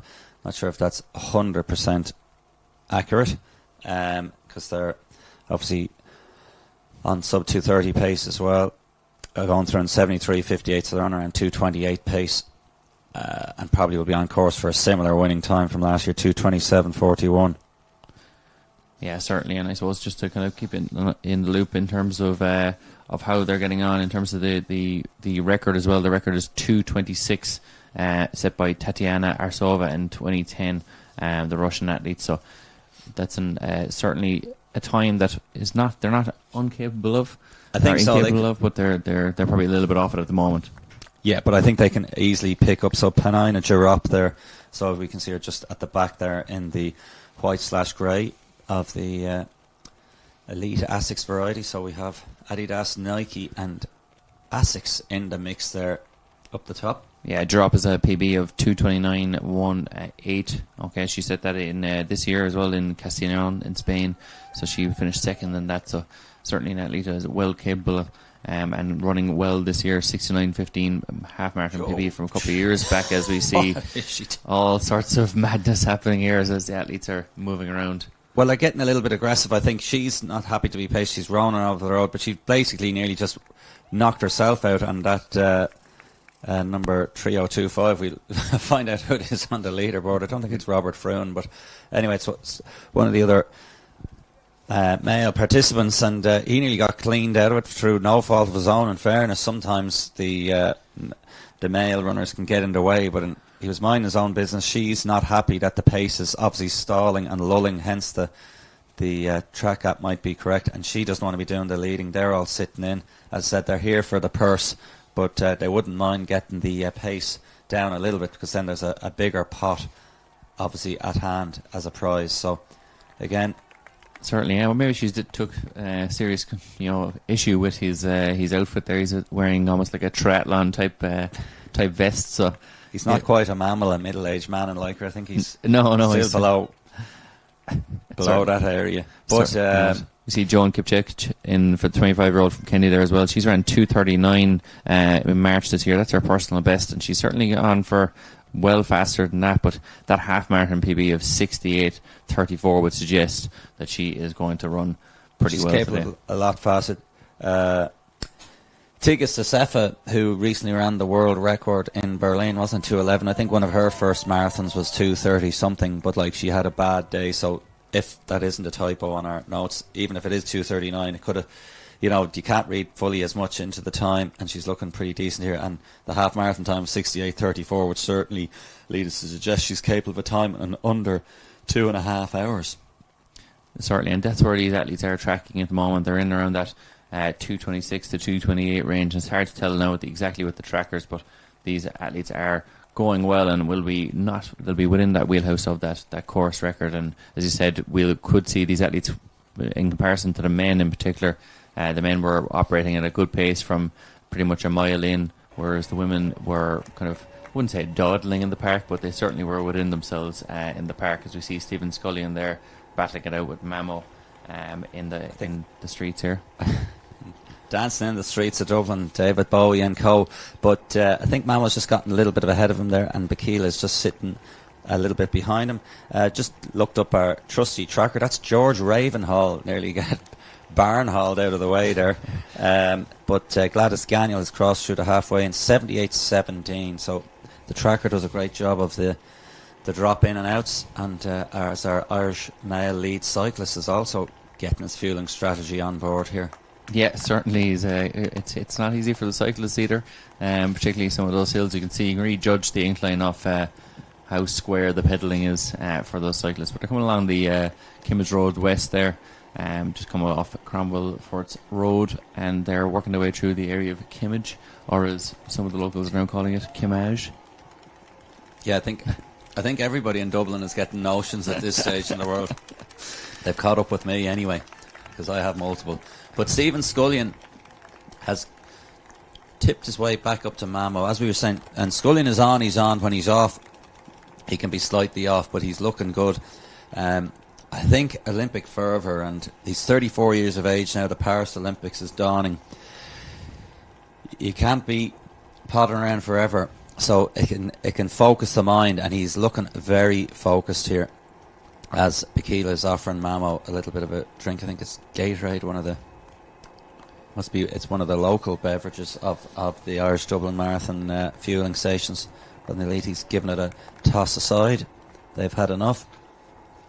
And so Scullion well on his way. It'd be great if we could get some camera shot of Anne-Marie McGlynn at some stage. We'll do our best if that'll be possible. But Stephen Scullion is well up the field as well. We'll get our overall leaderboard here for you as well. Yeah, and it's great to see Irish athletes like Stephen Scullion being so competitive in the Dublin Marathon here. It's obviously fantastic to see the elite field and the international field, but when you have an Irish athlete amongst that international field, it's even better. So he's currently in 8th place overall in the race.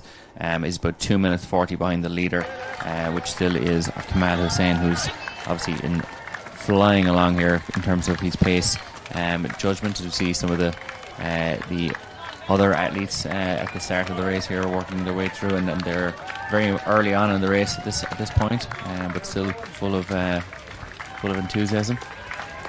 As the messages are coming in, you can comment on YouTube as well. We get something on our earpiece if there's any comments of note that we should be aware in terms of encouragement, support and information. We got a text in here as well. Scullion looks on song today, so from some of the athletics aficionados are firing messages in. But yeah, Scullion 8th at the moment, well on his way, as I say, to around a 2:10, 2:11 finish. Yeah, and he's still about a minute ahead of Ryan Creech as well, who's obviously running very well this year and in very good shape, having around 2:13.03 earlier this year. Bit off the personal best of Stephen Scullion here. You can see directly centre of your shot, but certainly a good battle on then between Ryan Creech and Ryan Forsyth. Then there's about 20 seconds between them, between second and third in this domestic race. So Scullion looks like has the domestic title in the back pocket at the moment. And the gloves are off, or the arm sleeves are off. Yeah. Just one. He's gone Michael Jackson on us here. He's got one glove still on. I suppose one at a time. When you are running far, and it's handy just to be able to take things off, feel a little bit lighter. Maybe he's thinking I'll just get a little bit lighter on one side, drag this out maybe another mile or two, just to keep freshening up. Because obviously, and we hope not anyway, he's going to keep the singlet and shorts on. You know, this isn't the end. There's not much more to go here. It only happens when AC Milan win the Scudetto. The fans run on and rip the jerseys and shorts off them. But maybe we can wait till the finish line for the ultras of Stephen Scullion's fan club can acquire the nifty purple. Certainly, he's just passed Alicia Kipkemboy Chariot there as we pass on to Wainsford Road, and he removes yet another item of clothing. So at this rate, we'll be in trouble. But Scullion is absolutely flying it there and passing some of the back markers. He's now up to 7th place, and we're making our way there into the Ternier area. So you'll see kind of a fairly straight section there shortly through Bushy Park and around Ternier College, and then it'll start to make its way downhill then towards the sea, towards Stillorgan. So we will eventually hit a bit of hills in around Milltown, but at this moment in time, plenty of people out supporting the Dublin Marathon as well. You can see there in the streets there near. And Stephen Scullion catching another runner. There's a Stephen Scullion ultra texting me. He's predicting that he thinks he might come through even for a top 3. So wouldn't that be wonderful? He's been top 3 before overall. He's looking for a national marathon title and just basically looking for a great run as we're back with the masses here. We see some red toed singlets and multiple different colours, shapes and sizes, and this is what it's all about as well. And all these participants and their entry fees obviously contribute to the help with the prize pot as well, and the great sponsorship of Irish Life at this 2023 Dublin Marathon. As we said, John Tracy was our official starter, and he would enjoy an excellent. He would love to. Our screen just came down there, sorry, so I got caught off guard there slightly, but we're going to be back up. But Stephen would love to have that type of a moment of fulfilment, as John Tracy was saying about. Imagine if he could get up now. He's not going to win today, unfortunately, but Kamal was saying it's looking far too good. We might actually get a camera up to him at some stage, we'll make sure all is well up there. He's due to pass the 30k mark at 10:14 a.m, which is 5 minutes by various clocks. Greenwich Meridian time, I think we're on. We're off the British summertime now. We're on to overnight there. We gained an extra hour of sleep. Not that it's helped our abilities today, but it certainly was welcome this morning as we see the athletes start to make their way across the Liffey there, and this part of the field, and they're not too far into it yet. So as I said, plenty of enthusiasm so far as they're crossing over the Liffey and making their way into Chapel. Is that they'll be hitting that hill that we saw the elite field hit earlier on coming into Ballyfermot, which the elites dealt with pretty well. The non-elites may struggle with. That great big hill of hope there, they'll be hoping for. Is that Kate Bush? I'm not sure. And running up that hill, I believe, yes. Running up that hill, yeah. We can get them all going. But Stephen Scullion there, having a glance at the watch, I think he's looking good, feeling good. Some of that's just psychological, I think. And here we go. Ask and you shall receive. Here is Anne-Marie McGlynn. She is gunning for her first national title. Really, that'll be the main number one goal for her. Obviously, run as fast as possible, finish as high up as possible, and bag some of that cash. Absolutely sweet cash. Run for fun, dash for cash, and she is doing both at the moment, and she looks focused, she looks controlled. As we said, Emmett Levy coaching her. She's had a few near misses, missed the Olympics, the last Olympics, just by a matter of seconds or less, half a minute maybe. And look at that, she's getting the encouragement from some of the kids there, giving them a high five. She's getting motivated, she's in the zone, and it's great to see another smile. You use the crowd, it's a slight distraction. You stay in your groove, stay in your movement, and great to have I think it's a Clane runner beside her, runner with her, helping her out, whether it was pre-planned but a lot of these journeys, as right down through the field, you end up running with people and end up talking to them or running together, and you form sometimes even just a silent bond of grinding it out together. Yeah, and Anne-Marie McGlynn just passing the Walkinstown roundabout there as well, so famous obviously for the Jack Charlton Italian 90s celebrations on the Walkinstown roundabout, and also probably one of the most feared places in Dublin, as it's like the Champs-Élysées, or the Arc de Triomphe, sorry, that has about 9 different exits. So it's a terrifying roundabout to take on, but luckily today it has. It's much easier. I was just about to say you're casting scurrilous aspersions on it. It's a terrifying place, the Walkinstown roundabout, but certainly Anne-Marie McGlynn had no issue with it this morning. There, she's just inside 2:40 pace as well, so she'll be hoping to run a decent race here. That 2:39 would be certainly well outside her personal best, but it's not about personal best for Anne-Marie McGlynn today. It's certainly about trying to win that national title. Big time, yeah. And as you're saying there, you're hoping that these landmarks provide you inspiration. I remember when I was going by that roundabout there, that famous scene at the Italian 90 scene, it gives you a little bit of goosebumps, and there's different areas and different landmarks for all the runners. Well, obviously somebody who's more than likely lived in Ireland or have some connection properly to the country, unless they're Irish historians. Maybe Kamal Hussein is an Irish historian. He's taking in such fantastic views as well, but I think he is purely focused on the watch and getting rolling here. Yeah, so Anne-Marie McGlynn still on our main screen. I'll look up number 3043. He's doing a stellar job. We saw George Ravenhall coming into his 5 seconds of fame when he's nearly cleared out by the elite females. Yeah, Ravenhall was. Yeah, that was probably my moment so far where his day was interrupted by the elite females. But certainly here, this athlete is helping Anne-Marie McGlynn through this section. Officially named as per section, category M45, number 3043, Newbridge AC, Gavin Kelly. I thought that was a Klein singlet, but I might be wrong. We might get a...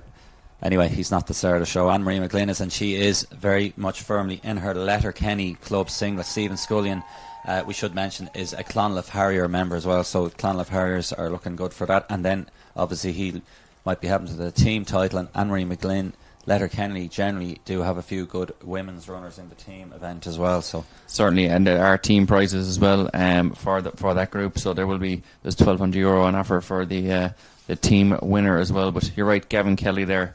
He was having a little chat with Anne-Marie McGlynn. You wonder if it was like the cyclists when they gift each other stages and that kind of stuff. Is he saying, look, you're about to make a couple of grand here now from this? Would you mind, I'll bring you all the way to the finish. Few quid. Well, he's now got rivals here. They've overheard the conversations as well. I think I can do a little bit better than that. But no, look, she's looking strong. I think she's looking pretty fit. I think she's going to keep progressing throughout the race. And we'll just try and see what is her overall here now. She was actually in 7th place there. We're just passing the Ashleaf Shopping Centre. There on the right, so they're making their way along through Crumlin Village there, and we see back in the elite men's field here our pacemaker. He's just past 30k in 1:29, and there goes the pace, and now he's out in his own, he's on the move, and he's going to, I suppose, express himself further on the streets of Dublin, and it's going to be an ultimate solo job. Certainly, and he's just heading down Orwell, in the Orwell area there in Rathgar, I think, at the moment, so he's flying down there. It's one of the roads on the Monopoly board, so it's quite a salubrious surroundings. Yeah, very good. It's Riyadh season, and there was plenty of celebrities. If there's any celebrities on the streets of Dublin or watching the YouTube stream, make yourself known. We can give you the shout outs.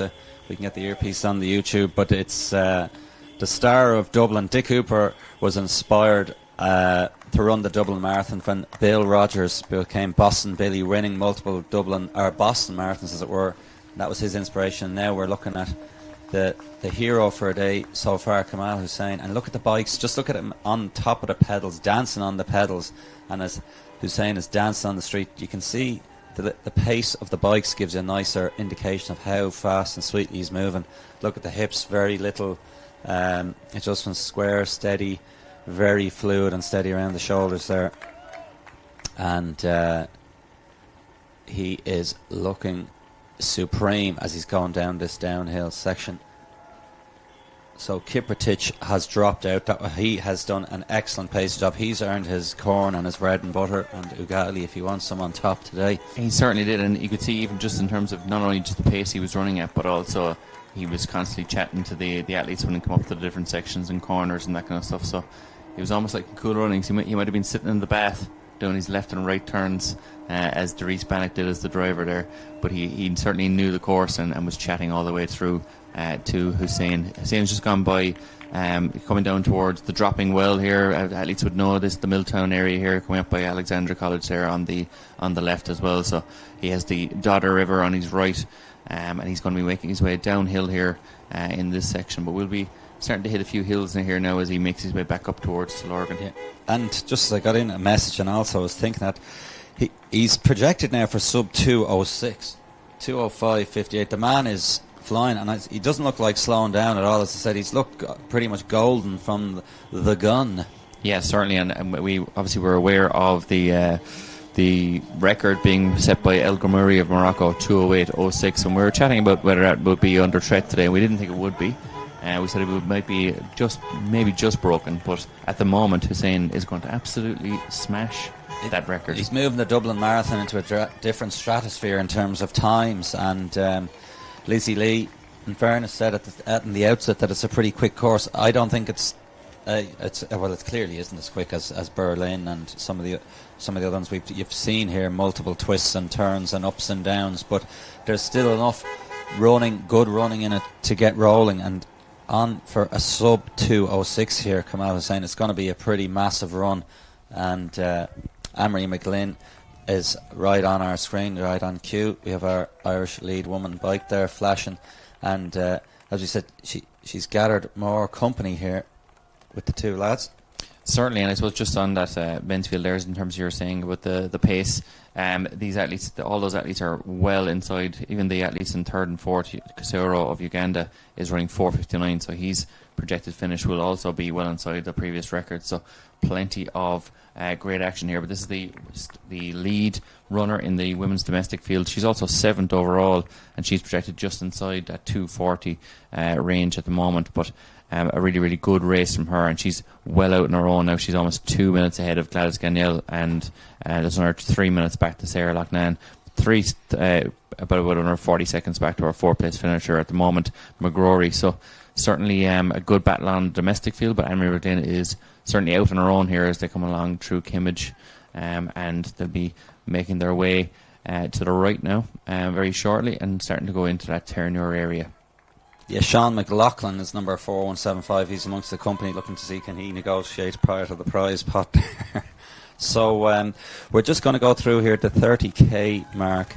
Stephen Scullion has passed as well, and he is projected finish is 2:11:37, which would be another, I suppose, Irish, if you want to call it, course record, or the fastest Irishman. He already holds that, having run 2:12 here before, so he is gone nicely indeed. And we'll wait then for see does Ryan Creech and Forsyth come through. Ryan Forsyth running pretty well, so 66:52 he was through halfway, so you're technically talking 67, so you're talking 2:14:15, and might even slow down. So Ryan Creech has come through now, the 30k point. He is still on for 2:13:19, so he could be on for a PB or thereabouts. As we are back on the main section now, back to Anne-Marie McGlynn, and Gavin Kelly still leading that charge, the prize pot here of amongst the men leading Anne-Marie McGlynn. And we can see there, just so we're going to be seeing shortly, the men's leader as well. So he's absolutely flying it. He said it should be well on course for a course record. To see Anne-Marie McGlynn there is making her way down there. We have our course future course record holder. He's just come up over the Milltown Hill there, passing Wild and Green on the left, and he's going to be making his way along a kind of a flat section here before there's a little bit of a drop, kind of a winding drop as they make their way down towards the Randall area.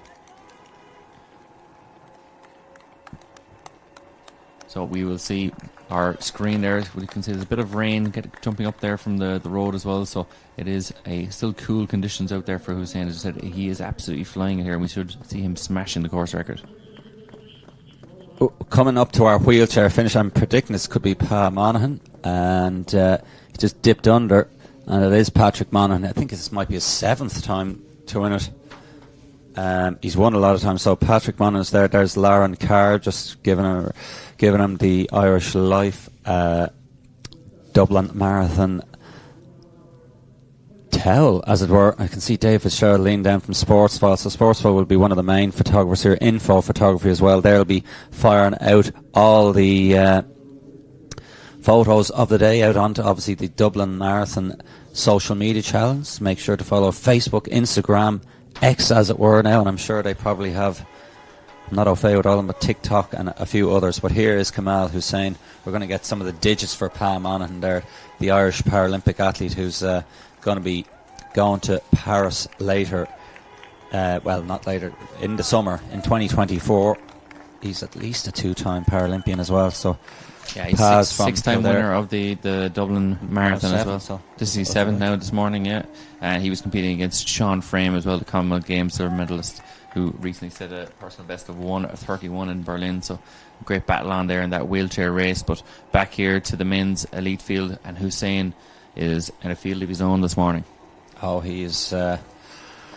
He was looking good even early doors in the Phoenix Park, and yes, he's all in splendid isolation. I think John Tracy, just to go back to that article, it was a good one in the Irish Times. Basically was going lovely. He knows he's got this in the bag. Now, John, I think, had a little bit of a muscular issue in the hamstring. So barring any kind of muscular issues, he still has so much in the bag. He can just peg back a touch if he does encounter any late difficulties. Yeah, and certainly even just in terms of that elite men's race there, Kasuro, the Ugandan, is in third place, but he is well off Hussein at this stage. He's projected to finish in around 2:08.22, and Hussein's projected finish is going to be 2:05.58, so he'll smash that course record. So, as you're saying, Hussein has a little bit to play with if he does, in fact, encounter any issues over the final 6 or 7 miles. He'll start to, if he does start to feel anything, he has a little bit of time to play with there. We'll see shortly him at the start. He's, as I said, in splendid isolation, about 2 minutes of a lead in this Irish Life Dublin Marathon here in 2023. He is looking like he's going to be our winner and setting a massive course record. Yeah. So we have our leaders here on the screen again. That's Hussein. He is flying it along here. He's just coming down through that Ranelagh area here, and it's all a bit of a downhill section here, and he is flying along at this moment in time. As I said, expected to set a huge course record here today. Yeah, there's no slowing him down, and even you were saying Kasuro's in third. He's actually second just because the tracker won't come up until 40k. So Hussein first, Kasuro second, Kipruto in third, Workney in fifth, Sang in sixth, and Stephen Scullion. Sorry, Scullion is in sixth overall. Just adjust those numbers if you're looking at the leader board like ourselves. That'll be adjusted at 40k. And Scullion, I think he could be catching more of these guys as well anyway. Yeah, I can see Matthew Sang looks like he's blowing up. Scullion's pace, even over that from halfway to 30k, he's certainly one that's starting to push on a little bit more, and his pace is increasing as he's increasing in pace as the marathon progresses, whereas the likes of Workney there, Benjamin Capruto, or Bremen Capruto, and Matthew Sang will presumably start to move back towards him as he gets along there. But he's flying it at the moment is Stephen Scullion, and he's well ahead of Ryan Creech, about a minute or so ahead of Ryan Creech at the moment. So I think we have potentially another finisher coming to the Dublin Marathon and the wheelchair section. Not sure. We'll see is that going to come. But yeah, I think if we're moving right into the South County Council, look at the quality of that tarmac there now. We could be in massive prime Dublin, South Dublin County Council area. Yeah, he's coming down now through Clonskeagh there and moving in towards the Stillorgan Road. So certainly getting into some lovely surrounds here. He'll be looking around, wondering where he can spend his prize money and his course record money, perhaps later this evening. So he's flying along here, and you can see still very, very much in control and low kind of arm carriage there, and working really, really well. But looks incredibly relaxed, and it looks almost as relaxed as he did in the early miles. He does, yeah. A little bit of a puff of the cheeks there. He's probably getting into the working section. This is the what would you call it, the Eliud Kipchoge potential smile section. Just relax the body. He'll be working hard there, a little bit harder now, as I suppose, aren't we coming up to UCD and the likes of the back of it? Yeah, we're in around that section there, and you can get onto a nice straight section in around the Stillorgan Road. But we're going to go across to our Lizzie Lee here as well at the finish, and she's going to be giving us having a chat with our marathon finishers and giving us an idea of what she thinks of the race so far. Here at an electric finish line of the Irish Life Dublin Marathon, where it looks like the men's race overall is sewn up, but looking at that clock, it looks like we're on for a course record. Kamal Hassan, who has a PB from the Dubai Marathon, which he won in February, of 2:08.09, looks like he's going to smash the 2:08.06 course record shortly. He's on his own. He looks really good. He's bouncing off the road. He's looked really good from the start. It looks to me like he's actually picking up the pace. So that's where we are in the overall men's race. In the overall women's race, we've got 5 women in the mix. It's not going to be a course record. They're tracking to 2:28. The defending champion, Nagist Mullina, is in the mix there, and it's anybody's race at this point. I would bet my house that on Roebuck Road, when they hit that hill, that's going to sort the women from the girls in that race. In the Irish National Championships, Stephen Scullion has about a 70-second lead on Lee Vale's Ryan Creech, so he's looking really good in the men's race, and he looks also like he's picking it up. And then Ryan Forsyth is in third. In the women's race, it's Anne-Marie McGlynn on her own. She's looking like a 2:33, somewhere between 2:33 2:34 right now. now. She looks really good on the camera. She's on her own, actually. And then Gladys Gagnon is a few minutes back and definitely tracking to break the F45 national record there for Gladys. And Circle Loughnane there in third right now. So it's a brilliant day. The weather is, the sun is coming out. It's clear. It's dried up. It's superb. And we're just standing here waiting for the winner of the Irish Life Dublin Marathon. Waiting for the winner of the Irish Life Dublin Marathon. So brilliant from Lizzie there. Great synopsis of the race so far, and giving us an idea of I suppose of her predictions and as a former sorry, not a former Olympian. I always correct other people when they say that, an Olympian in the marathon. So an athlete who certainly knows her stuff here, but she knows that Hussein, as clear as day to anyone, whether they ran a marathon or not, or ran at all, that he is the class of this field and is absolutely steaming down the road here. How did James' coaches get there? It's a great achievement how some of these people decide to do such manoeuvres and get there along the way. But there's no stopping Hussein. I don't think even the proverbial bus can stop this man now. Yeah, he's absolutely flying out there, and you can see even in terms of stopping at the for water and that kind of stuff throughout the race, or gels. Haven't really seen. Obviously, we're not always keeping an eye on Hussein, but he didn't seem to very regularly go for water or go for gels either. And he's just been purely concentrating on, setting this incredible pace. I'm going to say just purely concentrating on smashing. Yeah, absolutely. Yeah, it was. I didn't want to say it. I didn't want to give the likes of our good friend Stephen Scullion or any of the rest of the male field the Kasur up, but he's absolutely smashing this field at the moment, and there's no doubt about that. To call a spade a spade. Yeah, and a shovel. Yeah. Now there he goes. Oh, he got a drink there, and he's knocked one over. I've heard this before. Now one of the guys, yeah, okay, good drinks person there.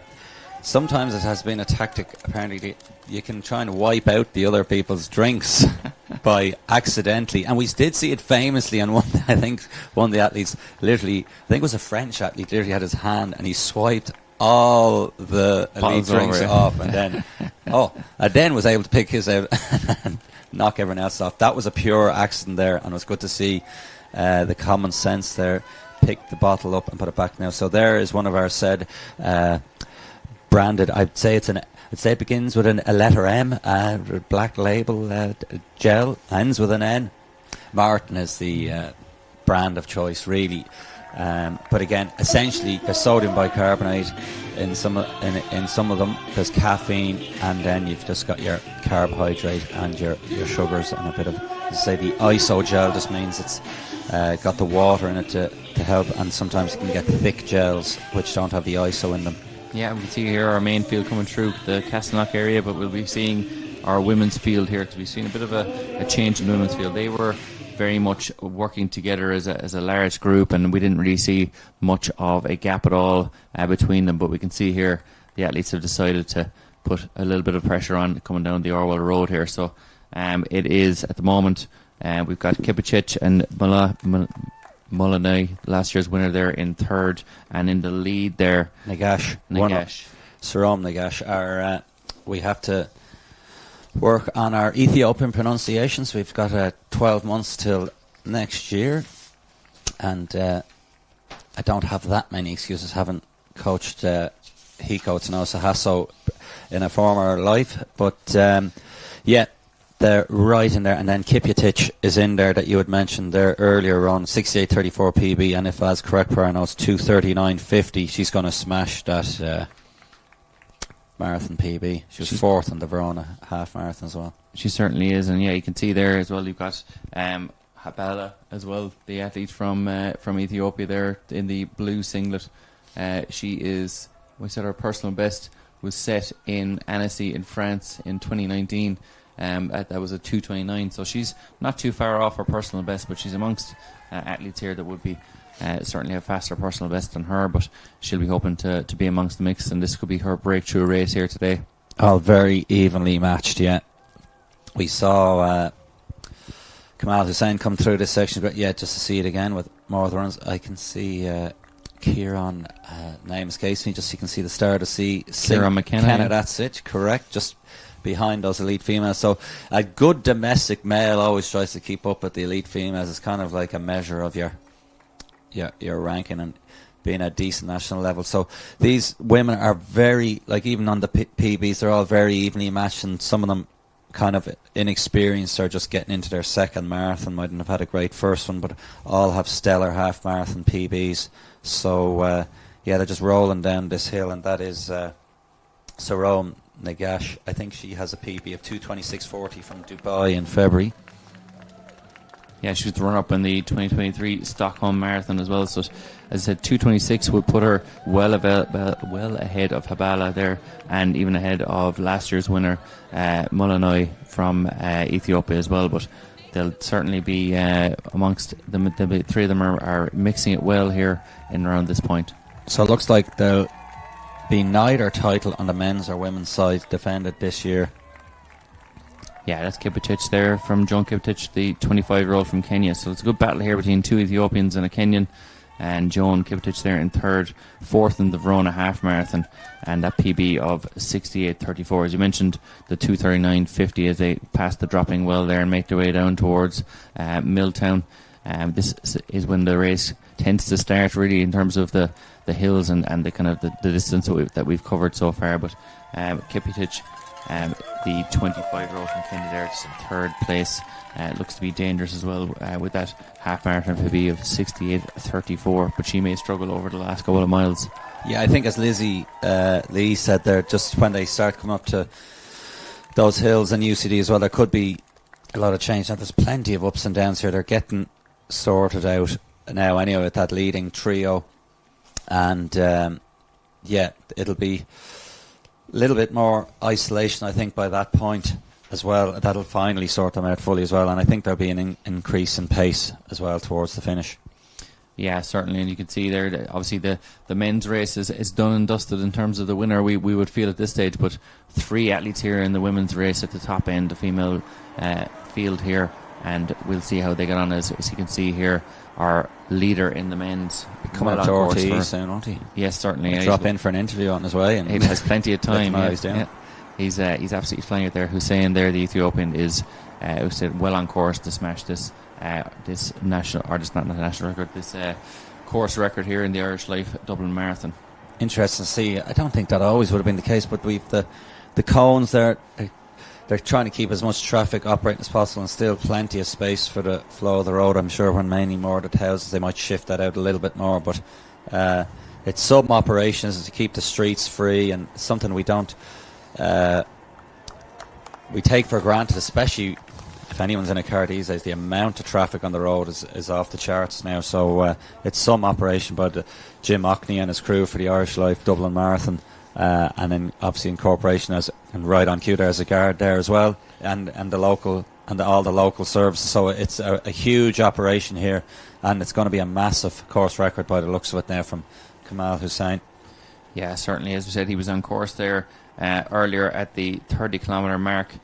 He was on course for that 2:05:58, which would be an incredible run here and a massive personal best for him. I suppose we often kind of talk about this in terms of course records, but these athletes are hoping to set personal best or season's best as well, and he'll be working towards this marathon all year since he raced in Dubai. So to run a massive PB here, he'll have fond memories of Dublin. Yeah, he's gritting the teeth. He's just that UCD there, going over the flyover there, then hang the left, and the UCD flyover, I think it is, famously known as.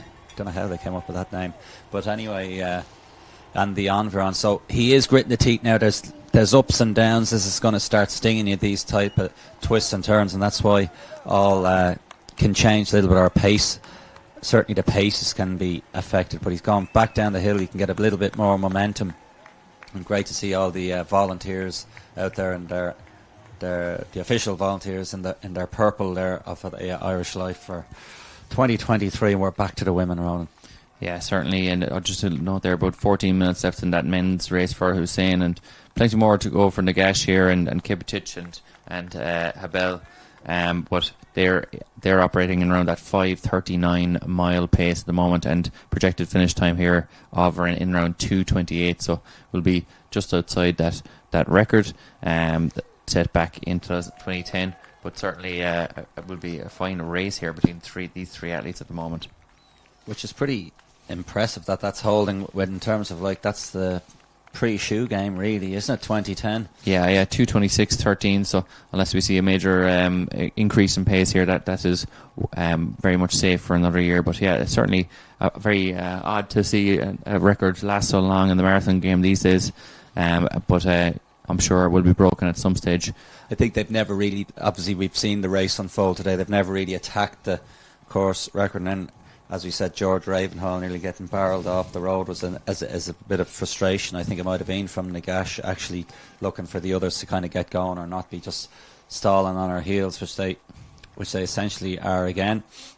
Yeah, certainly, and I suppose he said that even from the early doors in the first 3 or 4 miles, even as soon as we got into the park, even we could see that there wasn't really a huge push on to run too hard today, but certainly they'll be looking to pick up the prize money for first, second and third here, but not unlike the men's race where we're seeing a huge attack on that record, and he's really blown the field apart, and we'll give you an idea of how the rest of the field is getting on. But at the moment these three athletes are certainly out on their own. Kipchich, Nagash and Genet Habala, they're in second place, 1:16. She would have come in, I said, with that 2:29 personal best from a couple of years back, but she certainly looks like she's on course for a personal best today of that 2:28 margin.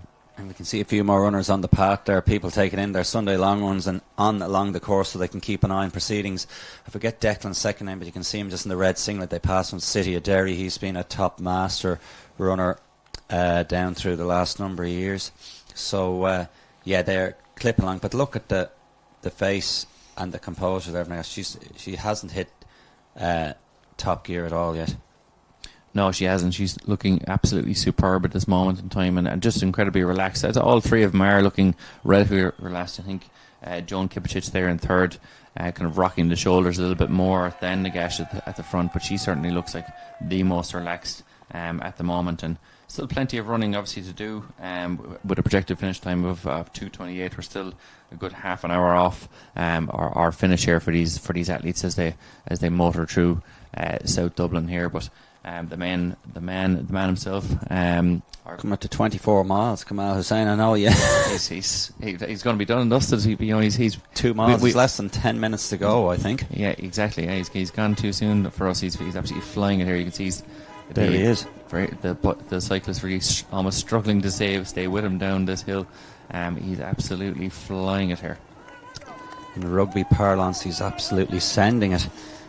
He certainly is here as we motor along. He's only got about the guts of 10 minutes of running left, and we're coming into those last kind of 2 miles here for Hussein at this stage. So in around 3 kilometres left to go for him. So we will try and get a 40 kilometre split for him as well, and kind of get a better idea of exactly what he's projected to finish on. But he certainly looks like a man that could keep going for another couple of miles after the finish here. He's never really looked under huge pressure. There's probably a little bit of a change in his demeanour and his posture over the last maybe 4 miles, but he certainly still looks full of running at this stage. He just got a text in there. Good to know. Sometimes you don't want people to text you because they're criticising you.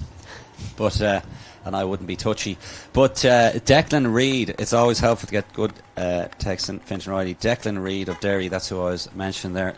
The lead women just passed him there. But look what you're saying goes. So 10:44, so 3 minutes, and we'll get our 40 kilometre split, and then he'll be inside that last. Is it 42.2? It's 26.2112, 42.12, or nearly. They're both the same. That extra point at the end of the marathon is all the difference. Exactly, and obviously plenty of history in this event and plenty of history in the Dublin Marathon. So he'll be joining plenty of great names, including Felicia Ledessa, Dick Hooper, Tommy Hughes would be famous enough as well, a character these days, even in terms of his later career. Multiple winners, Sokolov of Russia as well. So plenty of great athletes have come here and won this Dublin Marathon. But certainly this man looks like he's going to put his name into the record books, and I think it's a record that you'd struggle to see broken maybe for a year or 2. 12 months. Yeah, exactly. Knowing the way things go these days, but it has to last 12 months anyway, because the Dublin Marathon isn't on until next year again. But I do think, as you're saying, Ron, there, he's putting it into a new league, the Dublin Marathon, like 208s. in the modern era is a solid time. But now, if he's going to run an even under 2:06, like that's going to take note of all athletes that you can run.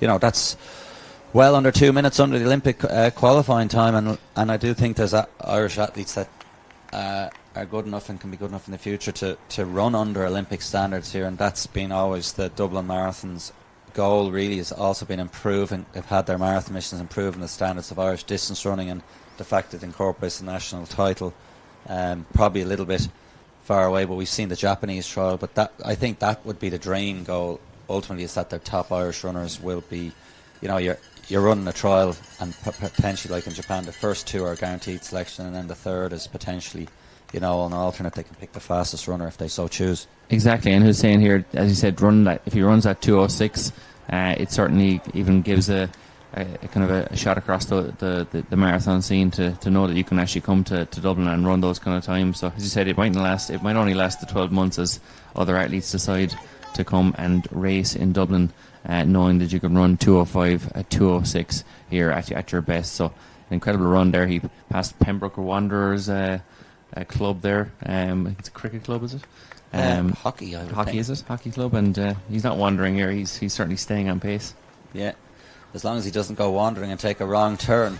But some people waiting at the bus are to say, why is my bus not coming today? Or yes, yeah. There might just be fans, but there's definitely going to be people walking out on Dublin today and wondering what is all this commotion about, and why is my bus not there? And there's no dart services operating the north side of the city again. That'd be my one gripe to City Council every year. The Dublin Marathon's on. Get your trains operating. Yeah, we'll have no gripes here, none whatsoever. And Hussein has no gripes at the course in it for sure. He's not waiting on the bus. He's getting there a lot quicker than the bus would at this stage. He's still on course at that 2:05.58, and we should get a 40k split from him very shortly. In fact, we may even already have it. But he's flying it here. It's just come through right on cue. 1:59.46. So he has slowed a bit. The grimaces did tell a tale. He's on for 2:06.18, but still well on for the course record. And basically needs to get 2 3-minute Ks in 72 seconds per lap, 36 per 200, and then some kind of finish. He's gritting the teeth there now. You can see. Look at the facial. It's the first time now we've seen different facial expressions changing. The grimace, the jaw, a little bit more rocking and rolling. He was going side to side, but definitely rocking and rolling a bit more on the face, getting a bit more lockjaw, and there's a little bit of saliva coming out. You're getting to work. He's counting down each step. Paula Ratcliffe used to count to 100, I think, when she was getting into that pain zone, and then keep repeating. Yeah, and like you can see, certainly, like he's coming along there by the RDS, and he's getting into the real the end of this race, and you can see, even just as you said, that he's very much changing his demeanour and his body posture over the last mile. The arms are starting to come across, and that's been shown in the pace as well. So 2:06.18 he's projected from that 40 kilometres. I would suspect, we might see a little bit of a drop off, but he still should beat the course record by a good minute and a half, which would be incredible running. You can see there in the background the Irish Life Expo was held there at the RDS as well. I don't think Hussein was down at the Expo having a wander around, I wouldn't suspect, but sometimes they float in briefly, and Eugene Coppinger might have the athlete meeting there, but I think they're staying in the Conrad Hotel, so they might have their elite meeting there. But yeah, generally I don't think they were going around looking at the stalls and taking a few hints. Yeah. What's my last tip? Should I have the gel? Should I have a cup of coffee beforehand? And generally chatting. You can just see the legs if you look at them there. Just the way they're striking the ground, they're just a little bit heavier, slapping the ground more, where he's popping off the ground a little bit more. But it's a lot. They just adjusted this one. I'm pretty sure it's nearly straight all the way into the finish. One of the previous courses when I ran, you were twisting in and out. It was great by Trinity College, but there was a lot of twists and turns. It's great at the end. There were twists and turns earlier, but your energy is higher there. You can cope with it. Just kind of the straight line finish now into Fitzwilliam Square. Are we correct? I think so, yes, yeah. But at the moment we're coming through a Balls Bridge there, and they've been making their way along. Yes, it said pretty straight road through Donnybrook, and getting themselves into that finish line. And he certainly looks like he'll certainly be the first man over the line here, and he'll be well over by about a minute and a half. And we'll get an idea there just of the women's field briefly, just before we jump back to the men's. Yeah, he's got a couple of minutes to go. We might just get across. I think Kipyatich is just on the shoulder of Nagash. It might be a 2-woman race now, I think, once we get a little bit of a chance to go back on that screen. As Hussein is really grinding it out, the head is rocking and rolling. Merrion Square. Yes, not Fitzwilliam Square. Yeah, they're one of the squares. I think it starts on Fitzwilliam Square. Yeah. And of course, they're all fantastic squares. Some of the best squares I've ever seen, but certainly Hussein here absolutely flying along at the front of this field. And the women's races, as we can tell you, they're not on your screen. We'll get on your screen very shortly. As I said, now has become a 2-women race. So Habel, the winner of the Annecy Marathon in 2019, has been dropped, and it is in fact our friend Nagesh there, who's been leading from Kipyatich, yeah. And so they're 1-2 at the moment in this women's elite field, and flying along at the moment. And Habel has not only dropped out of that group, but she's dropped well back there. You can't barely even see her on the screen there. She's gone well off these lead runners at the moment. So they're really, as Lizzie predicted, on these hills, yeah, they're really sorting them out. I still think Nagash looks very strong. Obviously Kipyatich was looking pretty decent there. Nagash will be doing all the work, and there is a big rivalry between that East African rivalry between Kenya and Ethiopia. They do take it passionately, and I suppose a bit like whatever, Netherlands versus Germany and Ireland versus England, and take your pick, Scotland versus England, Wales versus England. It's certainly a rivalry here, but there's no rival for this man Hussein today. He's well out in front here at the moment, and not long to go here now for him, so he'll be enjoying the little bit of support he's getting here from the spectators on the side, and knowing that he's near the finish. You can see it's hard always to tell, is it a smile or a grimace? I'm hoping it's a smile. Oh, he's grimacing big time now. The chin is sticking out. Look, he's going through a world of pain now, I think, but I think on one level that's great to see. I mean, everyone can identify with this type of pain in a race, and there's going to be multiple people, 20,000 in fact, going through this type of feeling at this particular point in the race, and probably obviously sooner as well. But when you've got it in sight, that's when it really can kind of, I think, hurt a little bit more. You know you're nearly there, you're trying to see, can you push a little bit, and generally probably even just maintain a pace.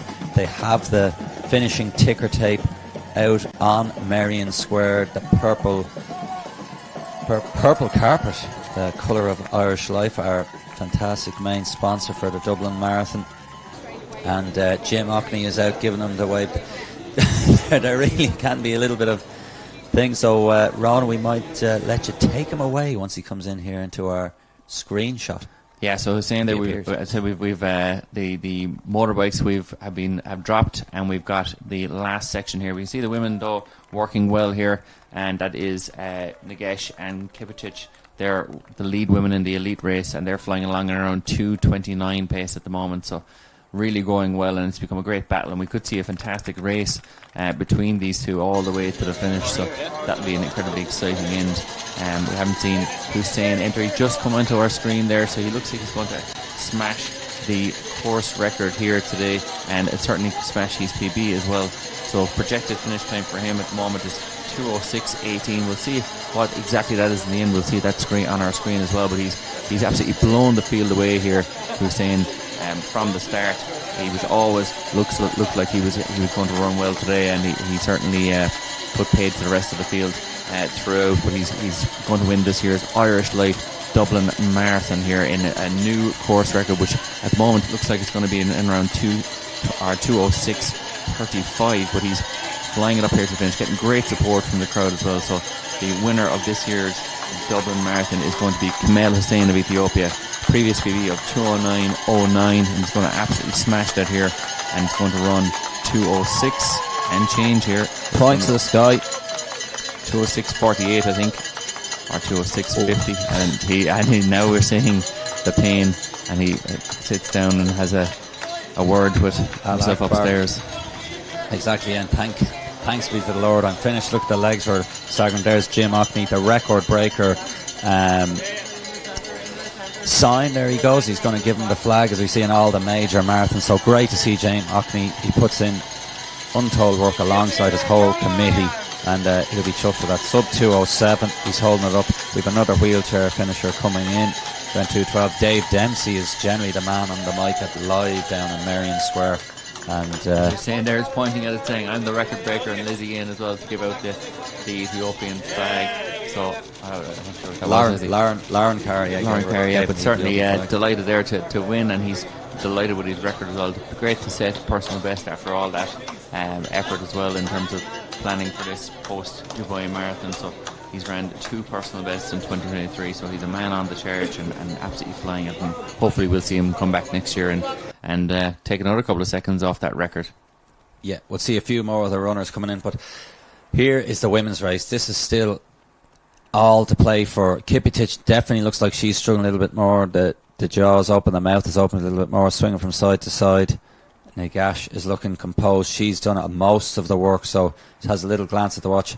My money would be on her, but again, some runners can be complete poker face, and then when they're gone, they're gone. Yeah, like Michelin Duran in the Tour de France, when they used to crack the patrons of the tour, and they'd crack in different ways, and sometimes an athlete can be perfectly serene and then just suddenly move off screen, move off stage left, and be left behind. But certainly in that men's race, just as well to give you an idea, that Stephen Scullin is now up to 4th place there at 40 kilometres, and he is projected to run at 2:11:44, so well ahead of Bekele and Workene there, who are in 5th and 6th, and Ryan Creech in that domestic race down in 6th place at the moment, 2:13:49, just outside his personal best. He's projected to finish, and Ryan Forsyth currently in 3rd, 2:14 projected finish for him. So all those athletes over the 40 kilometre mark, which is fantastic. And we're coming to the end of that men's race as well. Kasuro, the Ugandan, in 2nd, and Briman Kapruto in 3rd, the 25-year-old from Kenya. So those athletes all working well and set to run some personal bests or some fantastic times. But in this women's race, it's going to be a fantastic race here all the way to the finish, we hope. Yeah, they're coming up to the UCD flyover here, Nagash and Kipyatic, and we'll try and keep an eye. We have kind of a split screen there. We'll see, can we get a camera kind of more set on that finish line and can we see where our male runners are, particularly an eye on Stephen Scullin. As you said, he's in 4th. It's coming up to 2:10 on the clock of the finishers there. Can he get back into that top 3 like he has before? He's gone to 2:12. He's run this course before. Can he dip under the 2:12 and set a new Irish, I suppose, best performance on the streets of Dublin? Yeah, as we can see here, we can still see our athletes, Nagesh and Kipitic, battling it out here. Kipitic looking like she's struggling a little bit. Nagesh, as you said, has that poker face and certainly looks like she's going to hold on at the front of this field. She looks very, very good at the moment. You can just see a little bit of grimace on her face there, but Kipitic just behind her. It a little bit looks like it's starting to rain there as well out in the course, so perhaps also not enjoying the conditions here at the moment. You can see crossing the line there. I think that's Kasuro, the Ugandan, crossing there in what I think is going to be 2nd place. Let's get that confirmed for you, but the winner, Hussein, certainly confirmed at 2:06:52. 2nd now Kasuro, 2:10:45. So almost 4 minutes between the winner there and 2nd place. So he did smash the field. I know I didn't want to say it earlier on, but 4 minutes. I know he did, and I mean the pace he was operating was different. It was different class. Like, I suppose we might have to keep an eye on him, like you said, mentioned earlier, Face Celeste. Maybe this is the type of guy who's going to get down to a 2:03 or something at an even faster marathon like Chicago or Berlin. But it's some run here, and again, this is a marathon to make your mark or even get into the Swanson career. It's a great platform, and hopefully we'll see some of the other runners, even like Camille McCormack, down it here. But is this Stephen Scullin coming in for 3rd? What a finish. It was predicted by multiple people on our messages. He's coming in hard. He's having a look back. He's digging in. This is a great performance. One of the best runs of Stephen Scullin's career. Yeah, we'll get an idea of the finish time for him there in a moment as soon as he crosses the line, but he's absolutely flying it there. He's going to finish 3rd and has finished 3rd in the Irish Life Dublin Marathon. You can see what it's taken out of him as well. Crashes to the floor in around 2:11:54 there, and confirmed at 2:11:51 for Stephen Scullin. So incredible run. Beats Briman Kapruto by 4 seconds, and Asefa Bekele. What a run through the rest of that field. You see Ryan Creech there on a screen, but Stephen Scullin has won the Irish title and won the 3rd overall, and what a smashing run, especially in those last couple of miles there by Scullin. You can see what it's taken out of him. Brilliant. On his hands and knees, there's the tricolour there. Brilliant performance, and you know, Jim Offney and the crew, they're always keen to see the Irish runners running well and be right up in the podium. It's a big motivation. It's a fantastic run. He's had his ups and downs the last couple of years, but he's shown his ability in that at age 34. He's still Ireland's #1 marathon runner in every sense.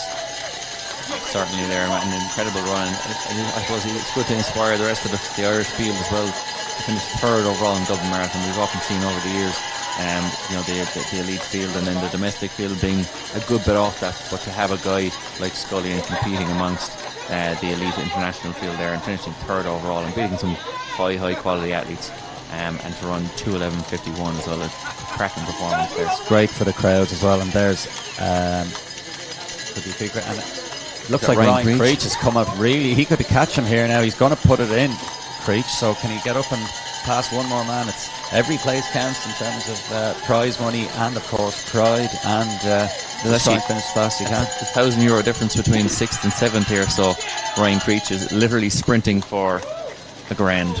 Yeah, and off our screen we can just see Kipetich has been dropped by Nagash in the women's race, and they're going to just be a shade over 2:14, maybe just under, as there is Nagash there. She's put in 10-20 metres. She's past Colin Griffin there of Ballinamore AC. We might just go back to the men just briefly just to see the finish there and see Ryan Creech come in, and then we'll really give the women all their due credit. So just outside that's working a feet rate, and then here comes Ryan Creech, 2:14:07. It's a brilliant run. He's run 2:13 today. It's a second run. It's fantastic to see him backing it up. As you say, he's been injured multiple times. You can easily crack. There's Lizzie Lee, giving a big hug, coached by the legend that is Donny Walsh down in Cork, and it's a fantastic run backing up that performance. And here comes Ryan Forsyth. He's having an absolutely brilliant run. Didn't think he'd run this well. He's cramping in, but it's another very good run. He's just getting in under 2:15, and that's rounding out our men's top 3 in the national marathons on Newcastle. I think Richard Rogers is guiding / coaching him. So great performance, and really we might then, when we get the screens back, we'll get back to the women and give them their due credit now and bring them all the way home now for the next 15, 20 plus minutes. And we'll just give you an official clockings there on those men just as we go back to this women's field. Stephen Scullion 2:11:51, Ryan Creech 2:14:08, and Ryan Forsyth 2:14:43. That rounds out that domestic field there. So congratulations to Stephen Scullion. He joins the likes of Dick Hooper, Gary Crossan, Sean Hare, and Mick Clohessy and Sean Connolly over the last couple of years. So incredible running, and well done to Stephen Scullion. We're on now to the female elite field here, and this is Saram Nagash, and she has been, as I said, George Ravenhall nearly suffered the wrath. Hell hath no fury like a woman scorned, but she has looked very good, a little bit like Kamal Hussein, who won the men's race, just looking more comfortable than others. She was getting agitated, the pace wasn't clipping on, and she's really now popping along the roads here in Dublin. The rain, slight deterrent, but also a coolant as well at this point. You don't want it to get too hot, and it's pretty temperate now. The conditions are good, even with a bit of rain. There's no real wind, as we can look at the trees here as she's coming down right on the long, close enough to the long straight run for home. Yeah, and like you can see there, she's probably it's always hard to tell on that camera directly in front, but she's probably got the guts of 100 and 150 metres to Kipetich. So she has finished in second in the Stockholm Marathon so far this year, as he passes Gary O'Hanlon there, has won the national title, men's national title. I'm sure you're giving her a little bit of support as she goes by, but she's finished second this year in the Stockholm Marathon, so she's hoping to get her first marathon win of the year here in 2023. Is Nagash, and as I said, being the class of this field, really looked the most comfortable early on in that women's race. So you can see certainly she still looks relatively comfortable at this late stage. Yeah, as you can see, somebody like Gary O'Hanlon there, he's going to be aware that that's the first female of the Dublin Marathon, and but I think his legs are gone, and she's a little bit of signs of work. She gritted the teeth slightly, but just to be able to do the old classic runners, a little bit of a snot rocket, comfortable enough. She's looking at the watch. You're just seeing she kind of checking right as well how much time to go on my watch in terms of distance, and but she's still looking pretty strong as well. As you say, that the kind of inside watch look, I'd normally prefer it on the outside of the wrist, but everyone has their favourites.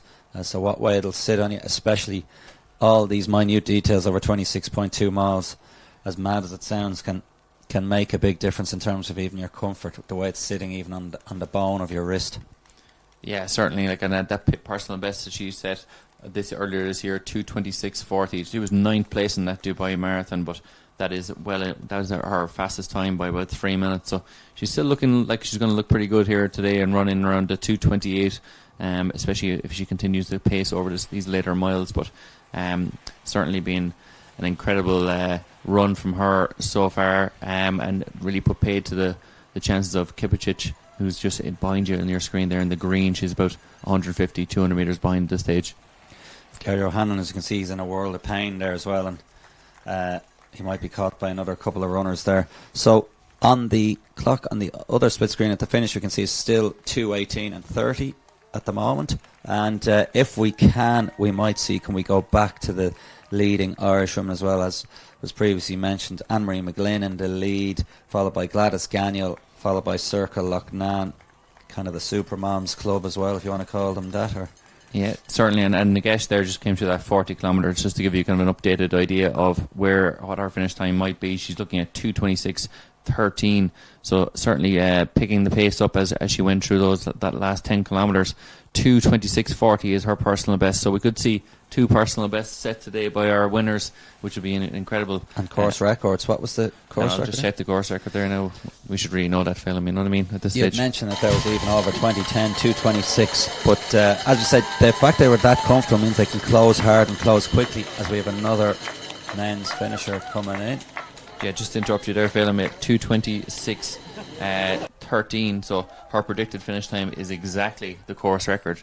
So we could be very, very tight for that course record. It won't be like our men's winner there, where we had plenty of time to spare. We could be just on for that course record. How will she go over these later miles? Can she maintain this pace, or even perhaps pick it up with the support of the crowd? Yeah, can she up the ante to up her own ante in the cash prize fund? Certainly, and even that overall prize fund, 12,000 euros for the win here for Nagesh, which I'm sure she would be delighted with after finishing 9th and 2nd so far this year in her marathon. So 3rd marathon of the year, and on for a personal best and hopefully a course record. Yeah, I think she's well on for just to have had. I'm sure I've had a few faux pas along the way, but up in the ante, as I mentioned, Coltany, I mentioned him as a gambling journalist. I meant that in the sense that, and the odds exchange expert, that he'd be able to give us such fantastic insight. I think, as they say, Phil, if you're explaining, you're losing. You know. Yeah. In fact, it wasn't me. This is Felix Jones on commentary. So Sarome Nagash is really clip along and say doesn't have the top £500 shoes on, but she is still hopping and bopping here, coming by maybe Rowley's Bistro. Could it be? Yes, it is there on the right jet, going through Ballsbridge. Rugby country. Nosey's restaurants of South Dublin. And the guest there perhaps will be dining in there this evening. Perhaps the bistro will give her a free meal. But Nagesh here, she's on for that course record, just about on to equal it at the moment according to our tracker, but we'll see how she goes over the final 2 kilometres. Gary Hanlon just in there behind, and you can see then Kipicic also on for a 2:26 performance. She's just at the back of your screen there, but 2:26:28 we could see from her as well, which would be an outstanding run. And we'll see, hopefully we'll get an idea on the trackers of our domestic field then as well. But no doubt at the moment about the winner, Nagesh. Looks like she's going to win, and maybe we'll see that course record. It's going to be tight. Yeah, it's kind of like where you want the old course info. Can somebody get down on the course? An athlete manager, perhaps it might be in his best interest as well to know the course. You can see Gary O'Hanlon there. He is as tough as all boots, and he's digging in terms of not wanting to be beaten by a woman. So he's going to try and chase that down a little bit there. And he hasn't gone out of shot as much as you would have thought there. So he's rallying as we're back to the finish line here. We might still hopefully get the cameras back to Anne-Marie McGlynn and co as well, as I think there's still lots of people gone by Miles Pub. There's a man dressed in the fire suit, and A nice run here for this man, all in black. It's not John Walker, it's not Nick Willis, but he's on for under 2:23, which is very good run from, we'll look him up, number 37. Looks pretty young as well, fair play to him. He certainly does, yeah, and like 2:22 is incredible running. James Donald from Dundee, good man. Fair play from Scotland, Dundee in Scotland. Guessing that. I was trying to think As of opposed the to name Crocodile from Dundee, but I'm shouldn't Crocodile Dundee, yeah.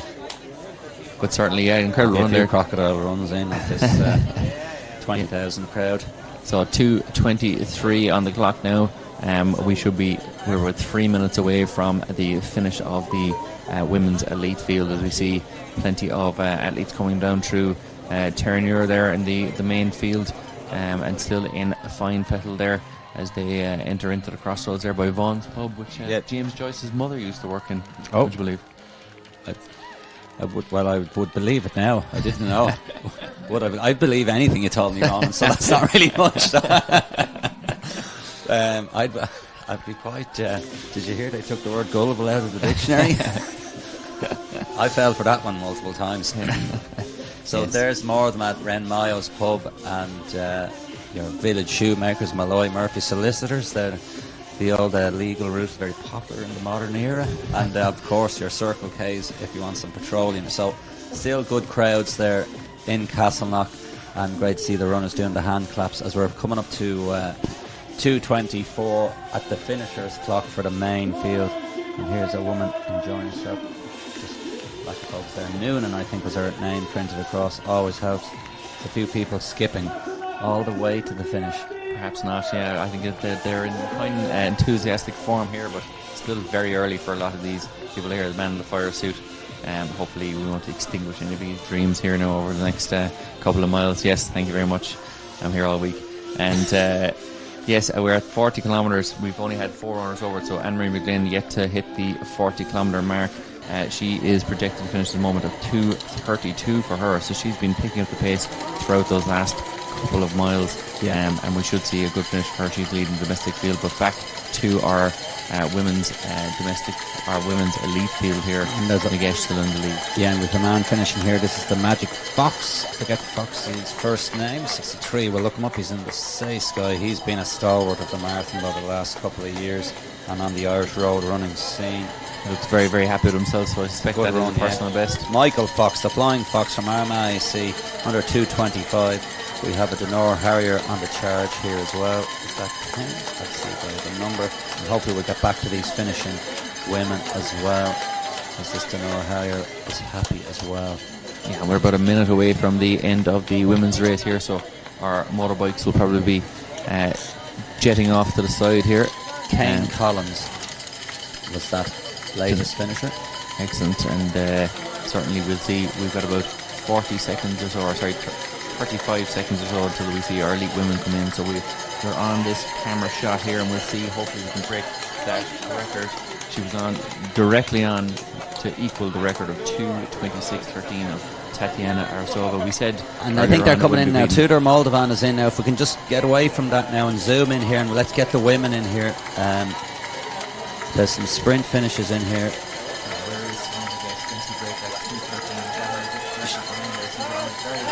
She's not going to break that course record, but it is going to be a title here in Dublin for Sarum Nagesh. She wins the Irish Life Dublin Marathon 2023 in 2:26:22. It's still a personal best for her, and she's absolutely delighted with that. Third marathon of the year, first win for her, and a personal best in October here for Sarum Nagesh. Delighted. Absolutely brilliant. Gary Hannon just coming in there. There's the Ethiopian flag, so an Ethiopian dominance there, Sarum Nagesh, and great running there as a number of the men are coming through, and we'll just see which of the next females are coming through. Yeah, so it should be Kipicic here coming through, and we see Anne-Marie McGlynn is still leading that domestic field, but Sarum Nagesh 2:26:22, so the course record survives for another year, but it certainly is under a bit of pressure from the likes of Sarum Nagesh. Kipicic there in second place. We can just zoom out slightly there. Brian Conn comes in. Once we zoom out slightly, we can still get people in shot, and the actual race time camera yet. 2:27 on the clock as Colin Griffin comes in. So we have our first two women in. Kipicic, that should be a big personal best. Yeah, 2:27.04 for Kipetich, which smashes her personal best by 12 minutes. However, as we said, with that 68.34 half marathon, she was always likely to smash her personal best, and probably was operating at a much higher level than that personal best over the marathon suggested. But there's Anne-Marie McGlynn on in shot at the moment, so we'll get an idea of exactly what pace she's on when she hits the 40-kilometre mark, which she's just done so 2:25. She's on for 2:33.56 at the moment, which would be a smashing run from her. Yeah, she's gritting the teeth there. She looked at her watch, and then she kind of kissed her hand there, and kind of a bit of a, I suppose, a sense of motivation. People have things written on their hands, and they have maybe even some kind of little bit of extra motivation. Eamon Coughlin famously won the world title, and I think he had the grass of Jerry Farn or of his father's grave in the pocket of the shorts. Every little bit helps, and particularly when we're going up the distances to 26.2 miles, you need your inspiration, and this will be a big moment for Anne-Marie McGlynn, who has a great backstory, and she's well on course now for this marathon title. There's Emmett Levy roaring around. He was in all black just to the right of shot. That's the coach. He'll be the proud coach. He's given her, again, every little bit. She's well clear. She just needs to essentially bring it home, Ronan. Certainly, yeah, and she's in 5th place at the moment, so she's unlikely to catch those athletes in front of her. There's certainly a bit of a gap between 4th and 5th, but she's ahead of quite a number of the elite fielders. Gladys Cannell there is in 2nd place in the domestic field. She's on for 2:36.51, so well off Anne-Marie McGlynn at this stage, but still in 2nd place overall in this women's domestic field. But Anne-Marie McGlynn is amongst the elites here. She's in 5th place at the moment. She's hit 40k, and she's making her way to the finish. Durop has just crossed the line there in 2:29.06 for 4th place. So Anne-Marie McGlynn is fighting for that 5th place, and certainly a fantastic run from her. It'd be 4 minutes off her PB, but fantastic running from her, and she'd be delighted to win her first national title here. A couple of minutes left for her as she passes through Balls Bridge here, and hopefully at this stage she's going to make her way all the way to the finish. Yeah, great run. Gladys Gagnon still going well, projected finish of 2:36.51, so she needs to make sure she's keeping going, she's operating well, and yeah, we'll keep an eye on all these women, and we'll look at go through some of our leaderboards again.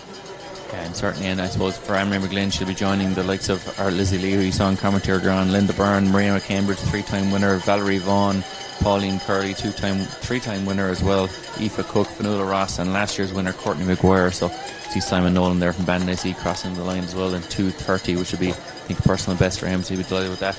But certainly a fantastic run from Anne-Marie McGlynn, 5th place overall, and on for her first ever national title. It's been an incredible run from her, and she's got many accolades throughout her career, but to win a national title, she'll be delighted with that at this stage of her career, and still running really well. 2:33 she's projected to run.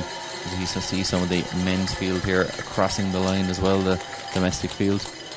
Yeah, I think Sergio Jaban is coming in there just a little bit behind. This one we can pull up his number on the tracker now shortly. Sergio Jaban, former national marathon runner, just unfortunately, as they say, time catches up with everyone, and that is Sergio Jaban, and just behind him I think is Kevin Moriarty on his debut marathon. He'll be a happy man as well. He's going to get under the 2:32 as more good preparation for some of these runners as we are awaiting our lead female finishers. So as I say, you can just see even on the visual the heavy legs to drop.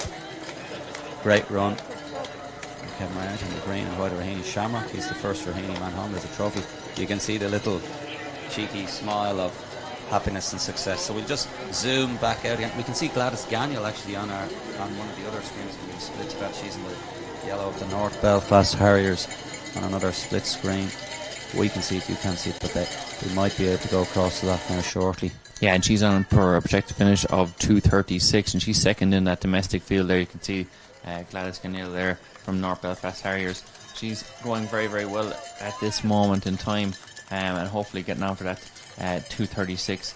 Personal best is of 2:36, so we'll get an idea. She's ran 2:41 so far this year. She finished 2nd in the Belfast Marathon, and her PB was set in Dublin in 2019. So great to see her running so well here, and she looks to be she's full of running even at this late stage. 12th in the Commonwealth Games marathon in Glasgow in 2014 as well. So an experienced athlete. Yeah, and we might push back if we can to the finish line, because I think Anne-Marie McGlynn on projected times is going to be coming in for our national marathon at 11:18 a.m. now, 11:17. There's Carol Fitzmaurice coming in. And sorry, just on that, Gladys Ganniel about 10 seconds projected outside her PB, so she'll be fighting all the way to the finish. But Emery McGlynn should be coming in very shortly. Claire Fitzmaurice there, the Clare man. The next minute there, yeah, there he is. Wearing the Alpha Flies we mentioned before. If we can just zoom back across, Carol's had a nice run, but we'll just shift across there so we can see who's coming in to win national titles, et al. And she's still probably not quite in string. So she's predicted to finish her at 40 kilometres. We had her at 2:33.56, so we've got just under a minute here to build up for Anne-Marie McGlynn's first national title. Courtney Maguire from Clonmel AC was the winner last year in 2:32, so we should see a similar time here. Fionnuala Ross the year before, and Eva Cook in 2019, so she's joining all these athletes. As Owen Flynn there, who was amongst those leaders, elite women's leaders at the start. Former bronze medalists in the event, yeah. So we're building up for it to come in. We won't flick the screen because we'll have to go back and forth. Gladys Gagnon, we can confirm, is striding sweetly, or as sweetly as you can, in mile 25-26 of the marathon. I can just see, just to the left, you can see coming to the finish. Just don't stay where we are. There we go. She's coming in now. You can just see the feet just behind this runner. She's coming in for the big flourish. Anne-Marie McGlynn, the hands are out. Look at this. She's always a bit of a character. The fist pump is here, Ronan. Yeah, she's going about to cross the line and win her first ever national title here at the Irish Life Dublin Marathon. She's going to be just outside that 2:34, but Anne-Marie McGlynn doesn't care. She's got a national title in the bag, and she's celebrating over the line and delighted and full of energy and full of running even at this late stage. Delighted with that, celebrating wildly. Anne-Marie McGlynn, a very, very popular athlete, and yeah, everyone would be delighted to see her win her first national title. Well done to Anne-Marie McGlynn. There she is, the tricolour there. There's the hug with Lauren Carr. Jim Ochney, the race director as well. Chuff, they've been down through the years. There's the Clane AC. I was right actually with Gavin Kelly, even though he's down with Newbridge. I was right, the Clane AC single. Anyway, there's another one of our elite female runners in, so we can just try and keep Anne-Marie in shot and just zoom out slightly. We'll be able to get in a number of the runners. Yeah, and Anne-Marie McGlynn 5th overall, just finishing in front of Hannah Khalidja from Morocco, and then we also have the two. We've Hawe Magazi of Ethiopia as well finishing in there. So some fantastic finishes in that elite women's race. But Anne-Marie McGlynn amongst the elites there, 2:34.13 for 5th overall and a national title. So both of our national title winners really amongst the top end of the field. Stephen Scullion in 3rd place and Anne-Marie McGlynn in 5th. Yeah, look, you always want your elite Irish runners coming right up in the top 5. It's more happy runners coming in. That's Kieran McKenna now coming through from Star to Sea and Meath. You know, if you're watching a race and then it's the Irish 10 minutes down the road in certain situations, it's not as inspiring for the locals. So it's great to have the essentially nearly the perfect blend that we have here today between, like, having, you still want the top runners, but we want the Irish to be competitive, and that's the point of the Dublin Marathon. Otherwise there's very little if they can't get in the mix. Yeah, certainly, and it's been absolutely spot on here by the Dublin Marathon organisers. Irish Life Dublin Marathon here, as you see athletes crossing the line there and looking quite happy. Gersa there. Yeah, Gersa, yeah, she's well off her personal best, but certainly delighted to finish. As everyone is always delighted to just get across the line in the marathon in the last couple of miles. Gersa there, 2:36.01 for 7th place in that elite women's field. Yeah, sometimes the only way home is to actually get home. There's no point in stopping because you have a long way to go. You're going to have to try and jog or crawl home. As now we're starting to see more kind of the trickle of runners, and then at the finish we'll have literally that human river coming in a little bit later. 2:36 on the clock. We'll look out for that North Belfast Harrier yellow singlet of Gladys Gagnon. She'll be coming now quite shortly for that silver medal in the Irish National Marathon Championships here, as incorporated as part of the Irish Life Dublin Marathon 2023. Yeah, she should be going across the line very shortly. And just the PBs as well for 1st, 2nd and 3rd, as Gladys Gagnon here is getting up. She's going to be just outside her own personal best, but she's about to just go outside 2:37 here for 2nd place in the Irish Life Dublin Marathon. The domestic field here, she's about to finish 2nd, crosses the line 2:37.07, so a bit outside her personal best, but what running from a very experienced athlete. to finish second here in the Irish Life Dublin Marathon, and we'll get an idea then on who our third place finisher is likely to be. We had a bit of a battle going on there back at third, but Gladys Ganniel second place behind Anne-Marie McGlynn. So delighted for her. Congratulations to Gladys Ganniel. Fair play to Jim Alkney and Lizzie Lee, giving those big hugs. It's great and all, but there's a lot of perspiration, shall we say, that goes on a 26-mile route. Yeah, Sarah Loughnane, by the way, in 9th place overall at 40 kilometres, 2:36.17 she went through, and her projected finish time then is 2:44. So a few minutes before we see her get up for her bronze medal, but fantastic runs from Anne McGlynn and Gladys Ganniel. Sarah Loughnane is projected to be our third place finisher there in the women's domestic field. PBs for first, second and third in that women's field. PBs for days. There'll be lots of PBs here at the games there. We can see the Drogheda District red singlet there, Selbridge in the blue and white, then multiple in the different things. That's one of the Mooney brothers. And how's it, Rory coming in? They're the inverse gear he's wearing is Nafina AC gear, I think it is. Yeah. Got funky writing on it. We've got more Wexford and it's not sure Cock will get a couple of those other singlets to you, but don't be afraid to keep commenting on the YouTube stream and on all other forms of social media for the Dublin Marathon. Certainly, and just to give you an idea there, 9th place, Arnie Atkin, his father won the Dublin Marathon in 1983, and he's over here to keep an eye on his son here, finishing 9th place in 2:19, so didn't run faster than his father did, but still delighted to finish in the top 10 in the Dublin Marathon. It's just a great journey, isn't it? And you kind of travel the same routes, and a great performance, still sub 2:20, as you said, Ronan, as we see LSA runners coming through. I think that could be an Annadale Strider coming through. He's fist pumping there. Slaney Olympic there through as well. So all these runners still coming through in 2:40 as we await Circle Loughnane. Will she be wearing her white singlet with the black horizontal famous stripe of Denora Harriers? Let's see Port Marnock AC coming through here in the yellow and the black as well. Yeah, and certainly some fantastic runs there across the board, even like the likes of you've Ray Hines, Tim O'Donoghue, Gary O'Hanlon. You've all these I suppose high level domestic athletes finishing in around the 2:26 area there, so plenty of great runs in that men's field. We've got Gladys Ganniel as our last finisher there in the women's field at the moment for across the line, so we're waiting on Circa Loughnane there. She'll be about 3 or 4 minutes until she crosses the line, with plenty of men in that 2:40 range crossing the line now, some searching for personal bests and others disappointed maybe with their runs, but everyone just happy to cross the line at this stage.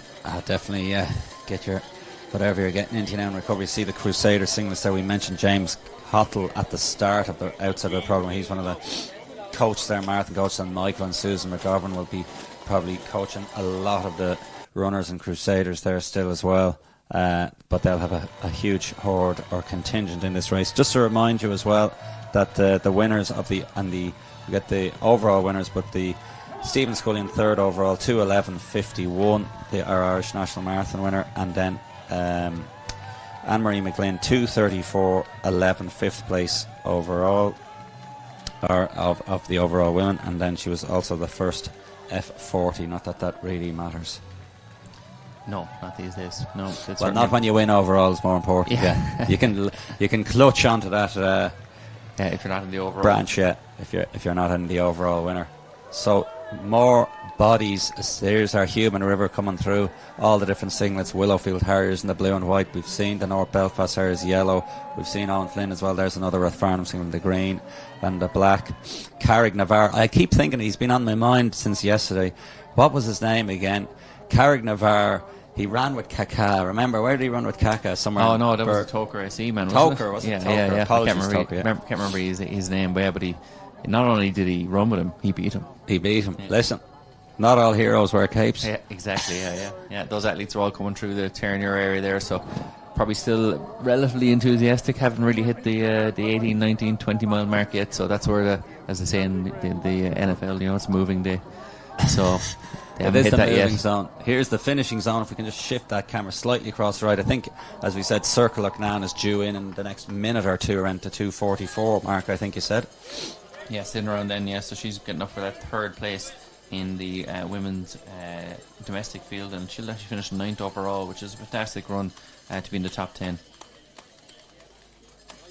Okay, we're stuck on that camera then, so we won't be able to then see the finishers coming in. Yeah, so we'll see. Hopefully, see Circle Loughnane now in the next minute or so, crossing that line though, in around that 2:44, and that'll give us an idea. There's plenty of good male club athletes here crossing the line, and that's your personal best, Phelim, 2:36. 2:36.52. And how did that feel? You look when I brought it up, you looked highly concerned, and there looked It was an Olympic sort of women's PTSD. marathon qualifying time at that stage. Pre-super shoes. Yeah. But I didn't really do my job. I was supposed to be pacing Linda Byrne, but had to stop at multiple sections along the way as the aforementioned bad diet played. Was that in havoc on my 2011? pace. 2011, yeah. Linda did her job and qualified for the Olympics. And won the in domestic 2012. race. And won the domestic race, yeah. So we're looking out for Circle Loughnane here as multiple men steamroll to the finish. There is a Shercock singlet there. Cavan. There's the black and white of Denor, but not Circle Loughnane.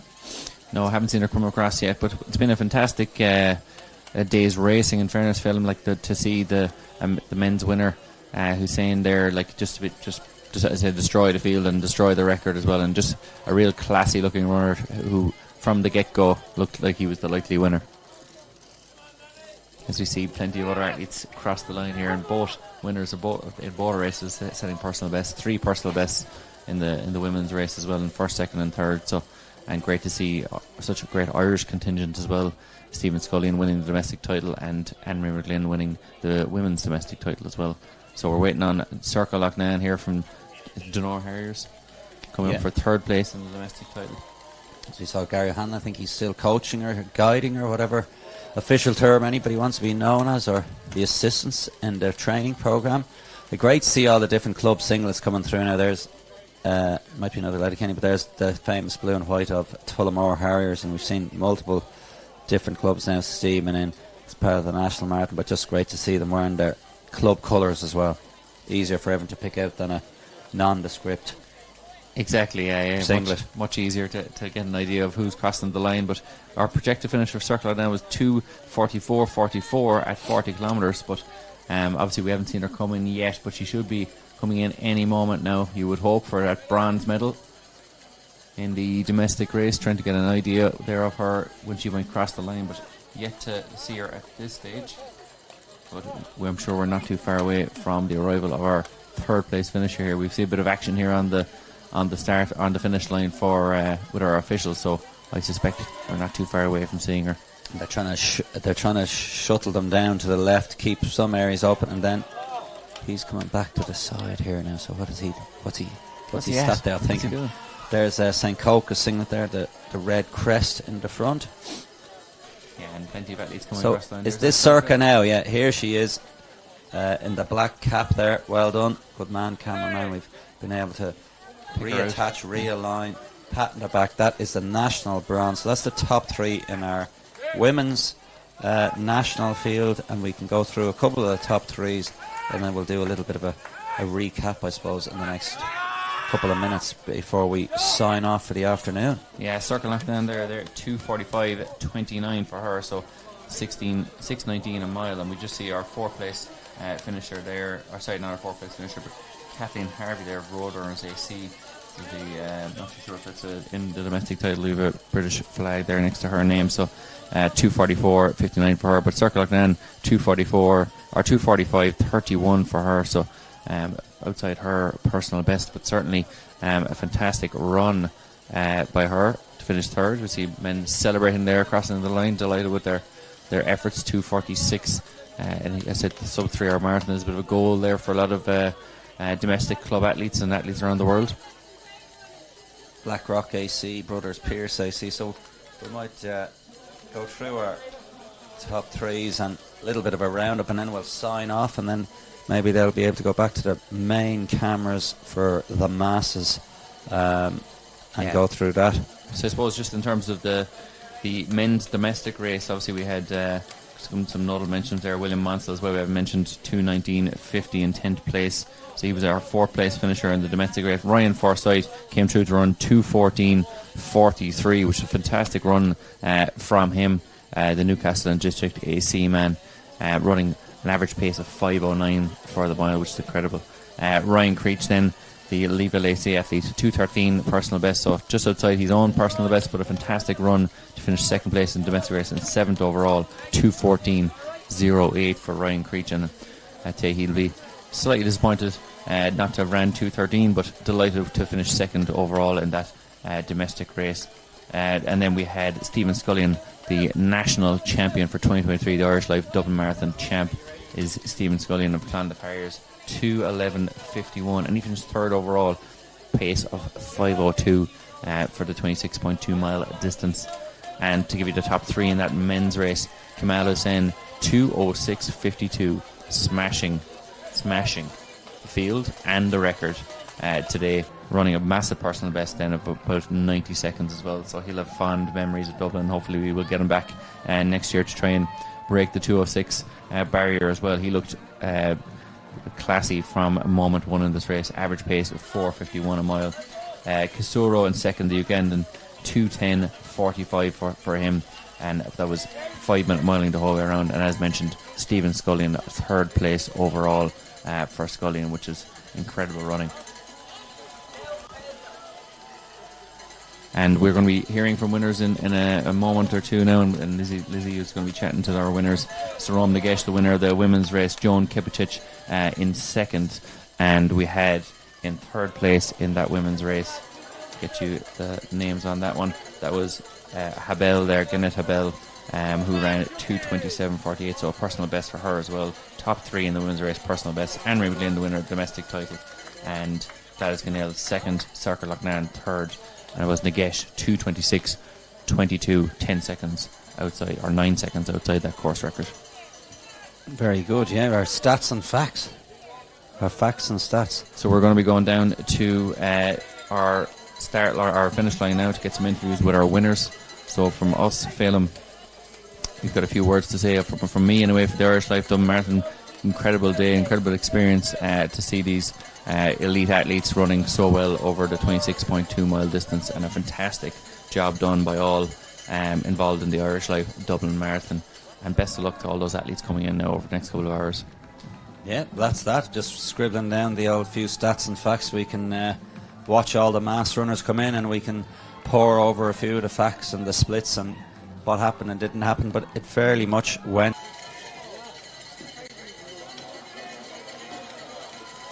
They more than performed, and same with the elites field that were also brought in, where they delivered. So I think the Irish Life Dublin Marathon 2023 delivers once more. We'll await all the online and the newspaper reports now over the rest of the day and tomorrow. So thanks very much from us here in the commentary team.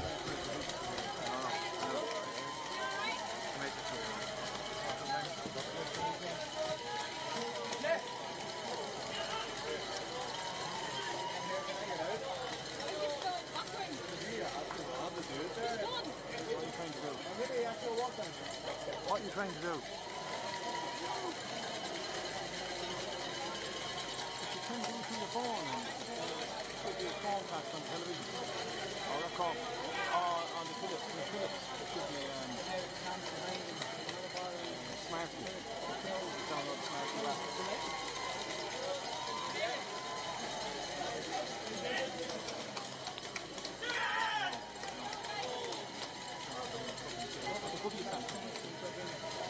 What are you trying to stream on it? Is it off YouTube?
How was that for you today?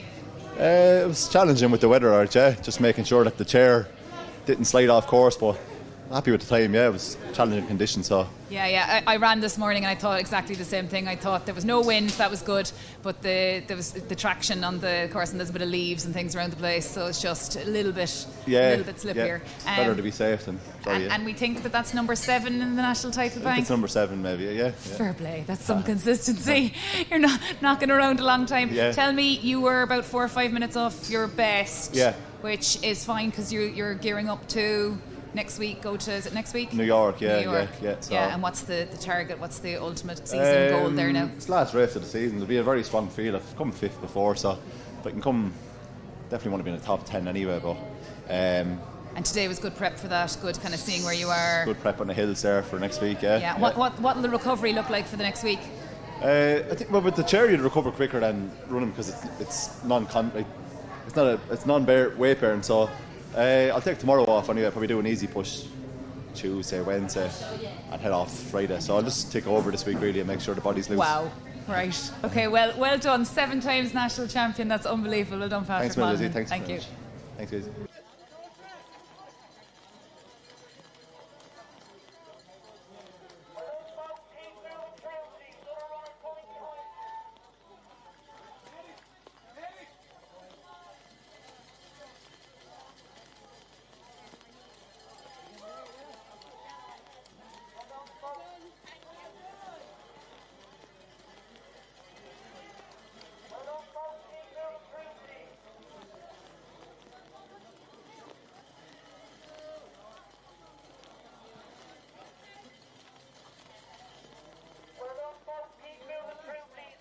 I'm here with the Irish Life Dublin Marathon national champion Stephen Scullion. Stephen, I've just heard you sing Jim Mockney's praises. Yes. I'm a product of the marathon mission myself, part of it from 2010 onwards.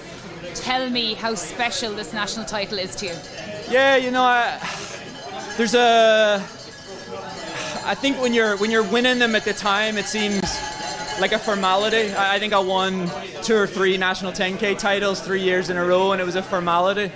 And then you go through a rough patch, and all of a sudden it's like, oh, I'd love to go and win something like that again. But I tried, and anybody listening to this live stream, go listen to Johnny Wilkinson's kicking coach, Johnny Sexton's kicking coach, a guy called Dave Alred, and he talks about managing pressure. And it's like, stop thinking about the outcome, what you want to achieve next. Stop thinking about, what's coming behind you, are people catching you, what's going to happen next, and just focus on the process of what it is you're doing. And so when you're at mile 18, mile 19, it's like, oh my God, what if I get tired? Or oh my God, what if they're coming from behind? Or I'm not joking, if you watch the live stream, there was a guy sat on me from mile 14 to like 24. And as I stopped worrying about him, you're not there, you're here, you're in this moment. And I was like, what are you going to do? All right, drop the arms, relax the arms, where's the breathing, how's the breathing going? Pick up your next bottle, get your fluids on board. And it wasn't about running, it wasn't about podium, it wasn't about money, and they all come. but all you have to focus on is just, are you enjoying yourself? What's the crowd doing? Are you happy to be here? And I've run Dublin, they're mad. Yeah, and you're brought home that last at mile 13, I run around this bend and they're all going mad, and I'm going, get up! And then I'm like 178, 179, calm that heart rate back down, boy. And so yeah, look, it's a special one. It's a comeback one for you. Yeah. And I totally understand that just running without the pressure. Yeah. And it's magnificent when it works. So Yeah. I just want to say well done to our national champion, and it's great to see you enjoying it. Yeah, I think so. Right? I ran 70 minutes and 40 something seconds for a half marathon 5-6 weeks ago, and I raced. I didn't hold back. I was pushing, and we thought there was something better there, but you just never know. And so it's been this rough period, and I needed to believe in myself again. But more than anything, I said at the start of this week, kid, if you don't enjoy next week, like There's that's no it, point. And I could cry about that, but it's like, if you don't enjoy part of this. And I was like, imagine you woke a 10-year-old boy up this morning and you went, hey, you want to go to the driving range later, or you want to go play football? It'd be like, yes, and they wouldn't sleep the night before, and it'd be you know, all we focus on once you get over like 18, 19, 20 is what if I fail? What if people laugh at me? What if I fall apart? What if I jog home? Nobody is laughing at you today, cares. Stephen Scullion. Well done, national Thanks so title. much. We're really proud of you. Irish Life Dublin Marathon national title holder. Well done. I'm here with my club mate, Lieve Lacey, Ryan Creech. Second today in the national championships, silver medal, a 2:14.04 off your personal best. It was sticky conditions, a raft of bonus points for the Olympics, a good time. How are you feeling? Yeah. A bit deflated? You know, you have you G yourself up for like I came here to win the title, and Of course you did. I think like at the moment I'm disappointed. Like I think the work was done. It's just I think I look back at it now and when I get to reflect, and I think I'll be happy. But you know, when you just want it, I want to be in Scullion's class. I want to be able to compete, and It's your second ever marathon, Ryan. Yeah. And you were very, very sensible. John Travers paced you to 10 to halfway. Yeah. You looked so good. You were geeing up. You were, going through Dolphin's Barn. We saw you raising your hand. You were enjoying yourself. And I think the whole pick. You love running. Yeah. Donny Walsh, your coach, always says you lope along. Yeah. You loped along. The last few miles didn't go your way, but I think you should be very, very proud of yourself. I've emotion in my voice because I'm very proud of this man. Everything he's done, the hard work he's put in, and there are bonus points. It's 35 bonus points towards the Olympics, so your 2:14 for the viewers at home is probably akin to around a 2:11 time. So there's more to come. You're going to need a fast half or another fast marathon. You're going to go home and have a chat with Donny and knuckle down. Is that the plan? Yeah. Just. As you know, and everybody at home, like all friends and family at home, just been such a journey to get here. And in one piece? Yeah, like for years, you know, you're like just being able to kind of compete, and look what you've done, and look what like you always dream to be able to compete and trying to win a national title, and like the dream of trying to compete to try and qualify for the Olympics is so far from where I was a couple of years ago, and just like I said, disappointed today. I had a goal, I didn't hit it that I wanted, but like I said, there's more days to come, and if Gonna go you home, can stay healthy, regroup, stay healthy, Yeah. drive on with Donny Walsh. Ryan, I for one, and I hope you can hear the emotion in my voice, I'm very, very proud of this man. We love you in Leeville, you're a stalwart athletics, and well done, and there's more to come. Thank you.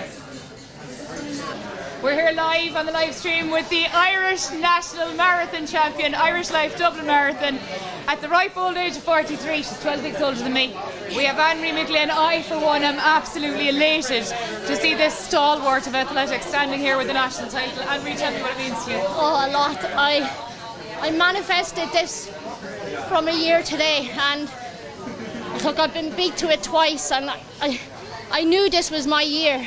I just had to believe it, and I trained, and I got injured, and I stuck at it, and I couldn't get excited out there because anything can happen. And when the cameras came on me, the live stream, like I don't know, when it was 14, 15 mile, and I fell apart a bit because I just got a bit anxious, and I had to tell myself, relax, embrace it. When they went away, I was able to relax a bit more. When it came the second time, I milked it. I was like, yes. Well, I'm happy. And for your family, your husband Trevor's outside, your my kids, mum, your mummy, your daddy, we meet with all the races. My mum's away at home with special one today. My mum got her knee replaced last Thursday and she couldn't be here, but I hope you're watching, Melanie. Yeah, because that was for you. We're all so proud of you. so I've been told to keep this short. Anne-Marie, your lips are blue. Go in and get changed. Come here, give me a hug again. Yes, Lizzie. I'm so proud of you. Well done.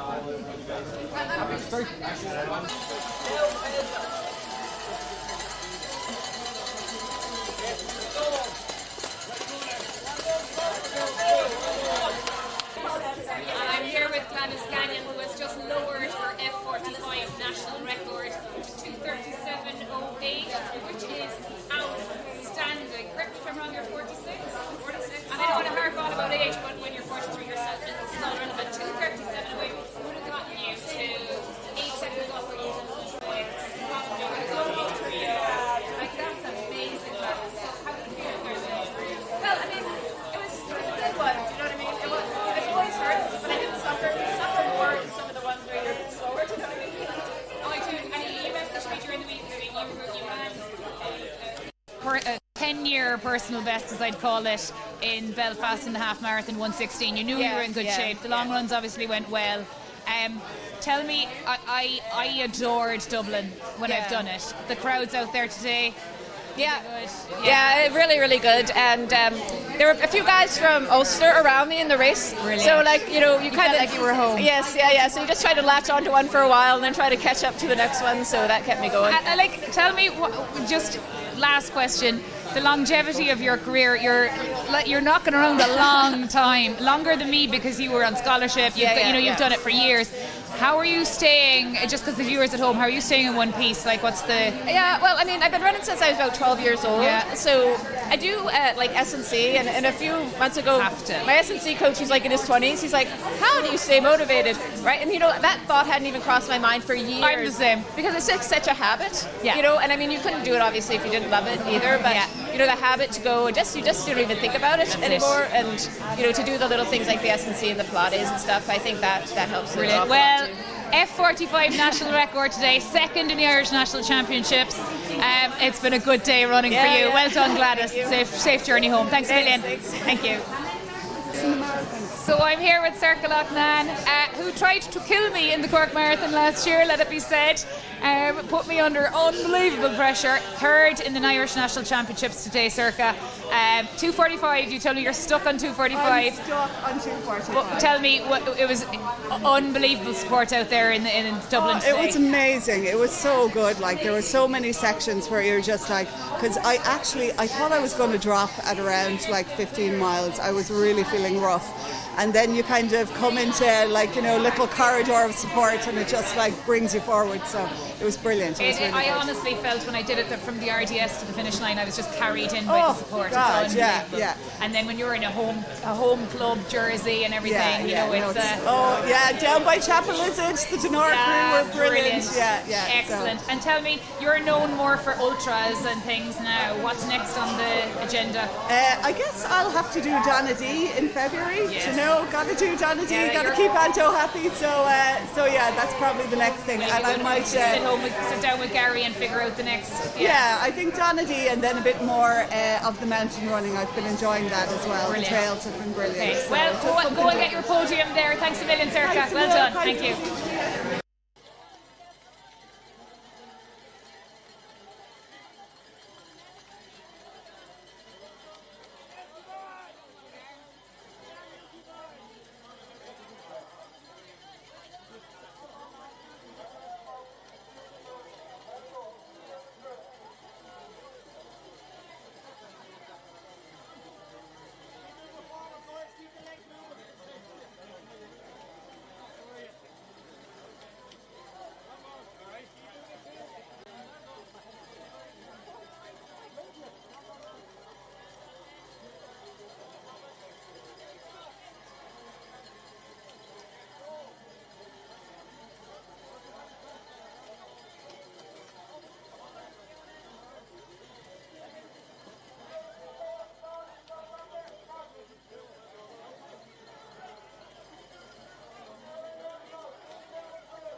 all trying to do a jumping, you know.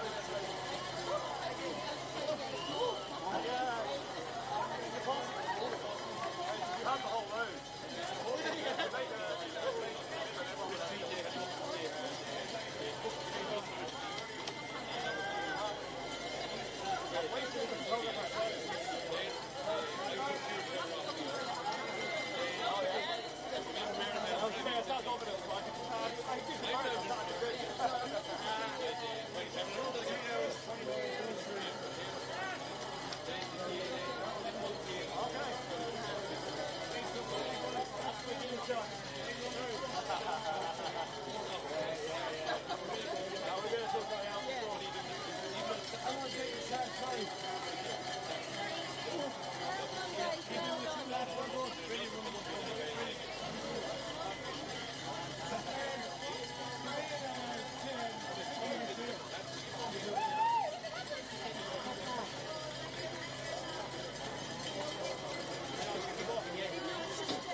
Oh, if I see her, I'll let you know.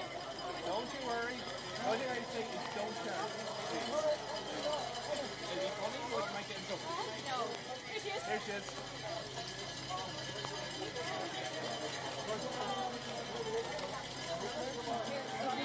Put on the side.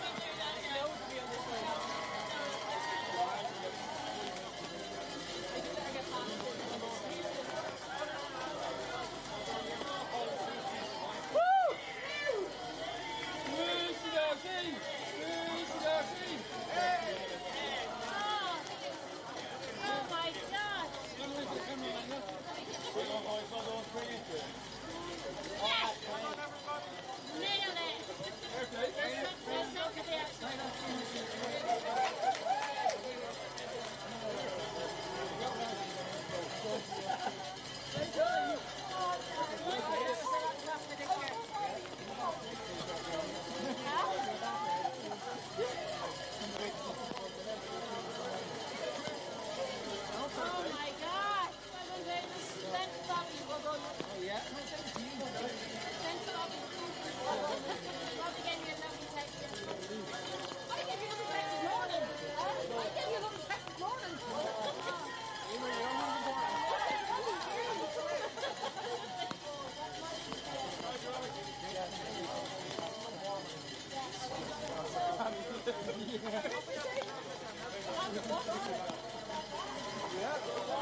more track up there, please.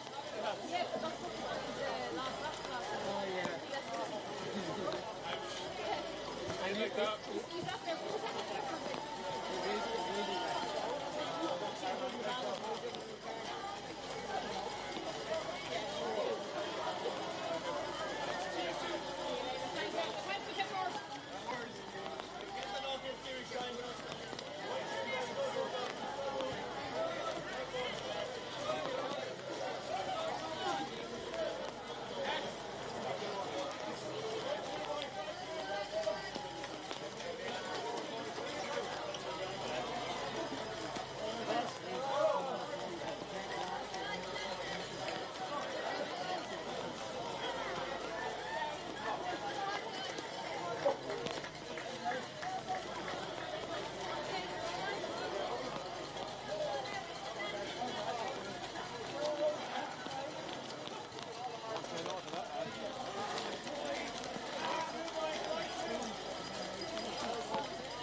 Keep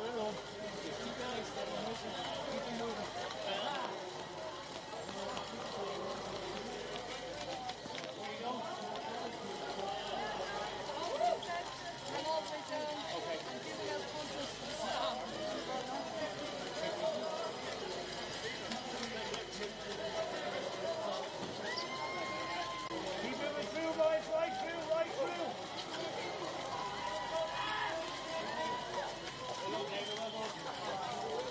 Keep the legs.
Well done.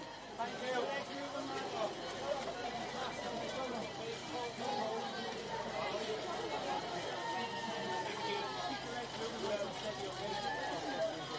Brilliant, mate. Brilliant. Right through, boys.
Well done, Mark.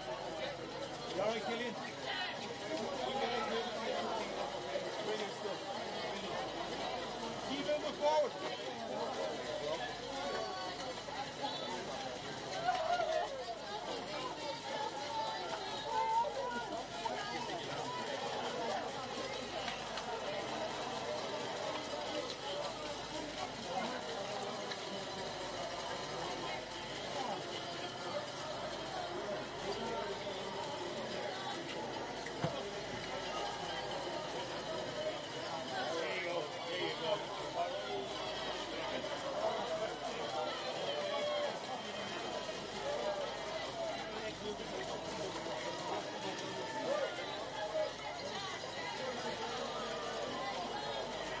Keep moving down, folks. Right through. Keep moving forward. Right through.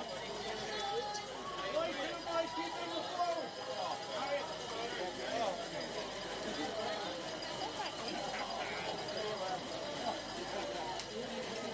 Keep moving down, ladies. Just keep the legs moving.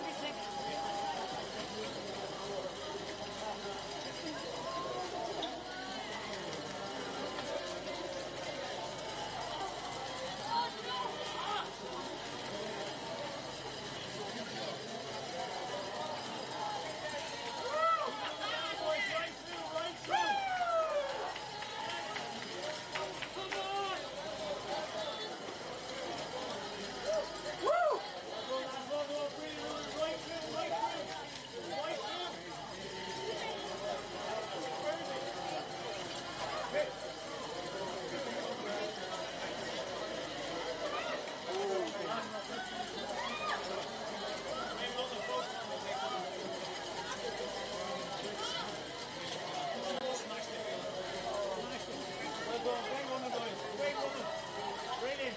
Well done, team.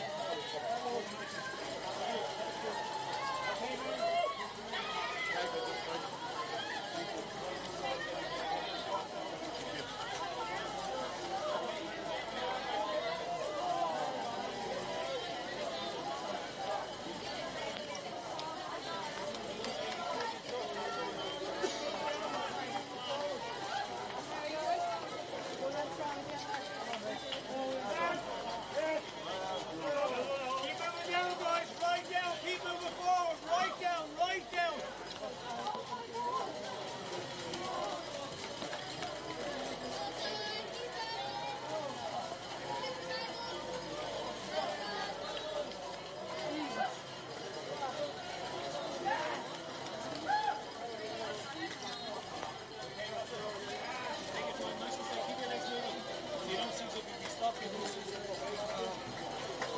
Right through, guys. Keep moving down. Right down.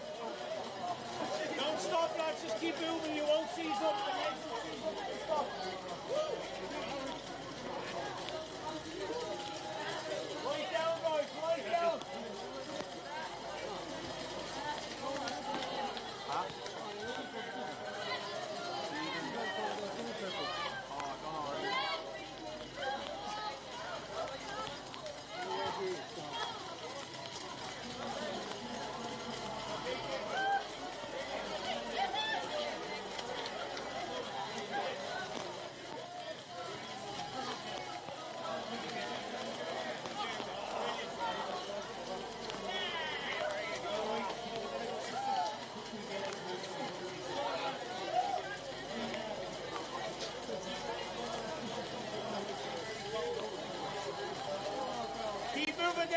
keep the legs moving so you don't freeze up. Right down.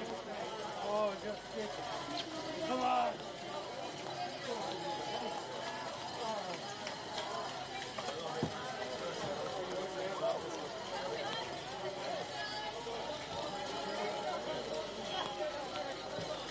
Nice and steady, kick it.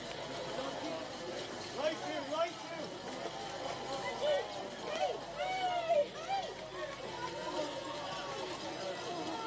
Right through, guys, right through.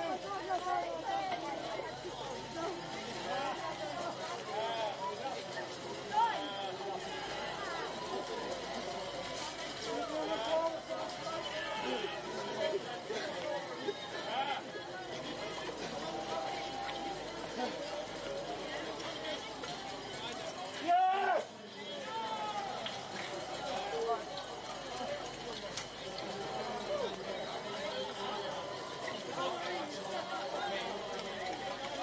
Okay, Seamus?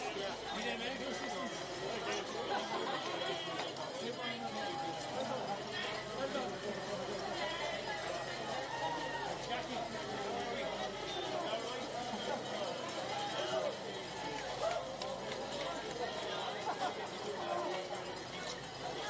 Alright, brilliant stuff. Keep moving through, guys, all the way down.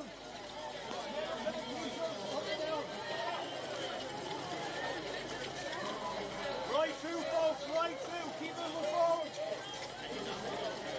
Keep moving forward, folks. Don't let the legs seize up, okay?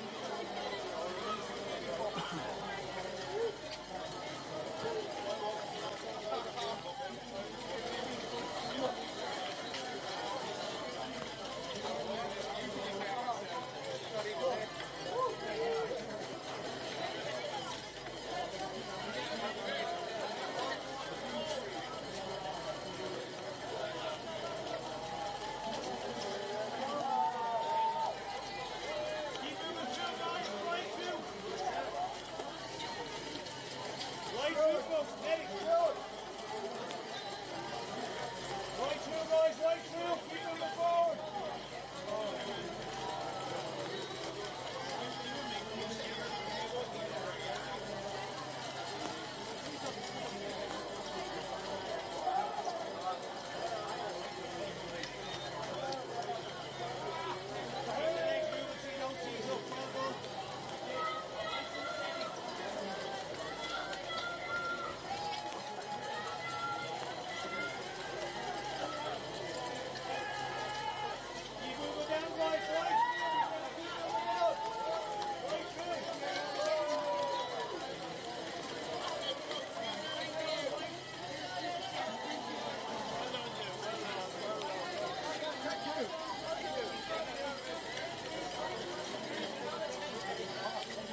Keep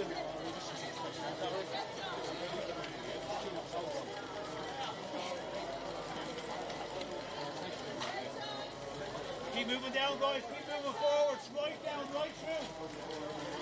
Right through, folks. Right through.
keep your legs moving. It's going cold as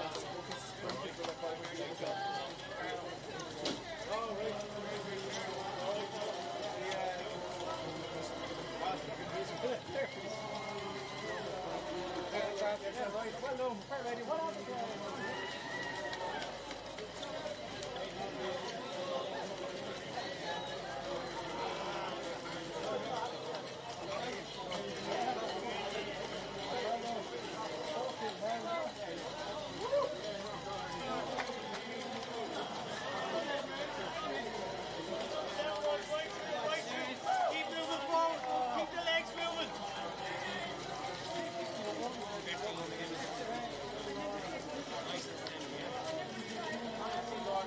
Keep moving through, guys. Right through. Keep moving forward. Right down, guys. Right down.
Well done, guys!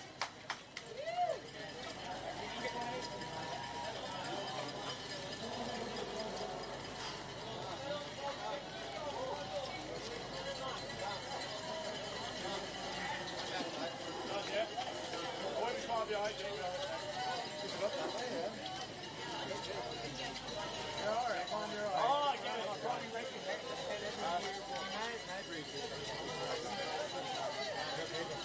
we all got to do and don't take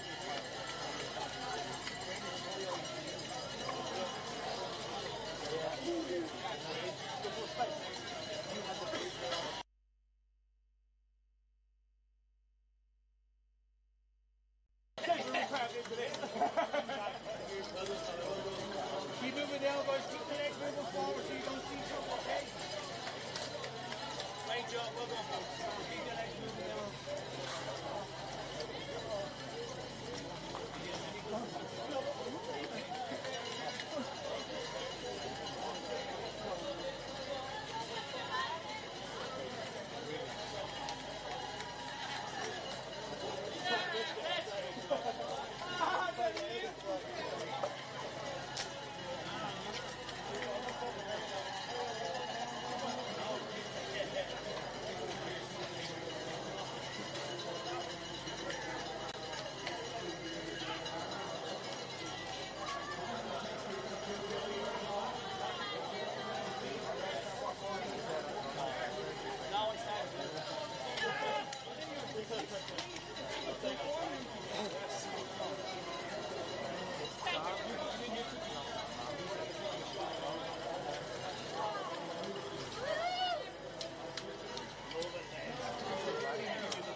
Keep moving down, folks. Right through, right through.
like that's the best thing in your life. No fucking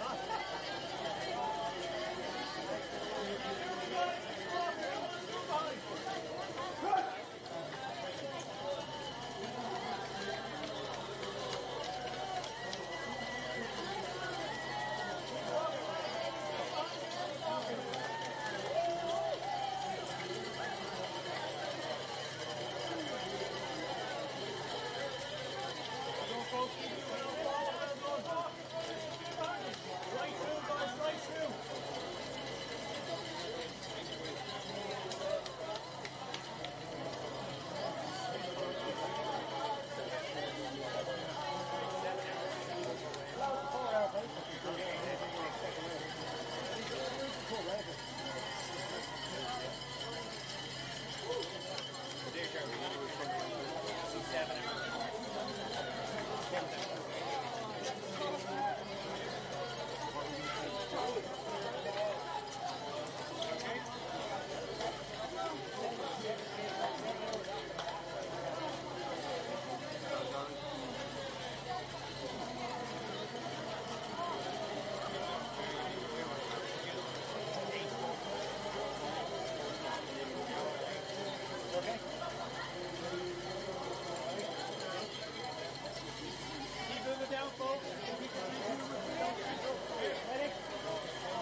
folks, right down, all the way down.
All the way down, right down. Great running, guys, great running. Keep moving forward.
Keep moving forward, folks. Right through, right through.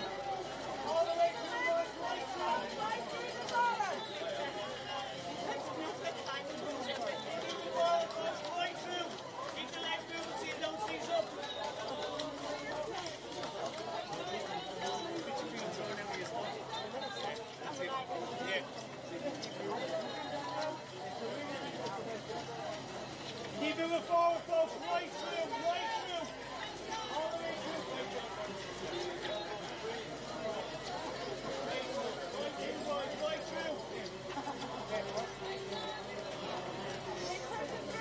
Right to the bottom, get your elbows, well turned.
We're wrapping up on a wonderful, exciting Irish Life Dublin Marathon. There was course records broken, national titles won. So we had a course record in the men's race, and Hassan, and he ran 2:06.51, smashing the course record of 2:08.06 and smashing his own personal best. And then a wonderful race by Ireland's Stephen Scullion to come third, make the overall podium, win the national title and run 2:11. Lee Vale's Ryan Creech was second behind him with a 2:14, and then Ryan Forsyth rounded up the Irish podium with a 2:14 high in his debut marathon, which is a wonderful run for the 27-year-old. So that was the men's race. It was sticky out there. We had Patrick Monaghan get the Irish national title in the wheelchair division. He's off to New York next week to continue on, to end on his season. The overwhelming feedback from today has been that the support has been amazing. We had Salome Nagesh win the women's race with a 2:26.28, just shy of the course record. She made her move, as many do in the Dublin Marathon, on Roebuck Road. And then we had a wonderful race in the Irish women's race. 3 women on the podium, all over the age of 40, all mothers. We had Anne-Marie McGlynn, who has finally won that national title that has eluded her for so many years. I, for one, am absolutely thrilled. She's 12 weeks older than me. I am so happy for someone who's a stalwart of the sport. She ran a brilliant 2:34. She kept her cool, she kept her nerve, she was very patient. She came 4th overall. Gladys Gagnon broke the Irish national F45 record with an amazing 2:37.08. She's 46 years of age. And then rounding out the Irish national podium was Circa Loughnane with a 2:45. I know her well. I just managed to get away from her mile 24 in the Cork Marathon last year. She's off to Dunedin for the 50k national championships shortly. And she was delighted, and the overwhelming feedback has been that the conditions were okay. We could have done without a little bit of drizzle, but it was not too cold, and there was no wind, and it was ideal, and the support out there is amazing. I have to give a mention to my big brother, who is after smashing his marathon PB. He ran 3:27. He's the only person in the whole world I coach. He's 3 years older than me, and he's from Westport AC. So Tom Lee, well done. It's been a brilliant day. There's a big smile on Jim Ochney's face outside. We couldn't have asked for more. It's exciting. There was good times run. There's Olympic qualification points got. National champions. Brilliant day, and they're still coming in their droves. A brilliant day in the Dublin Marathon. Irish Life Dublin Marathon.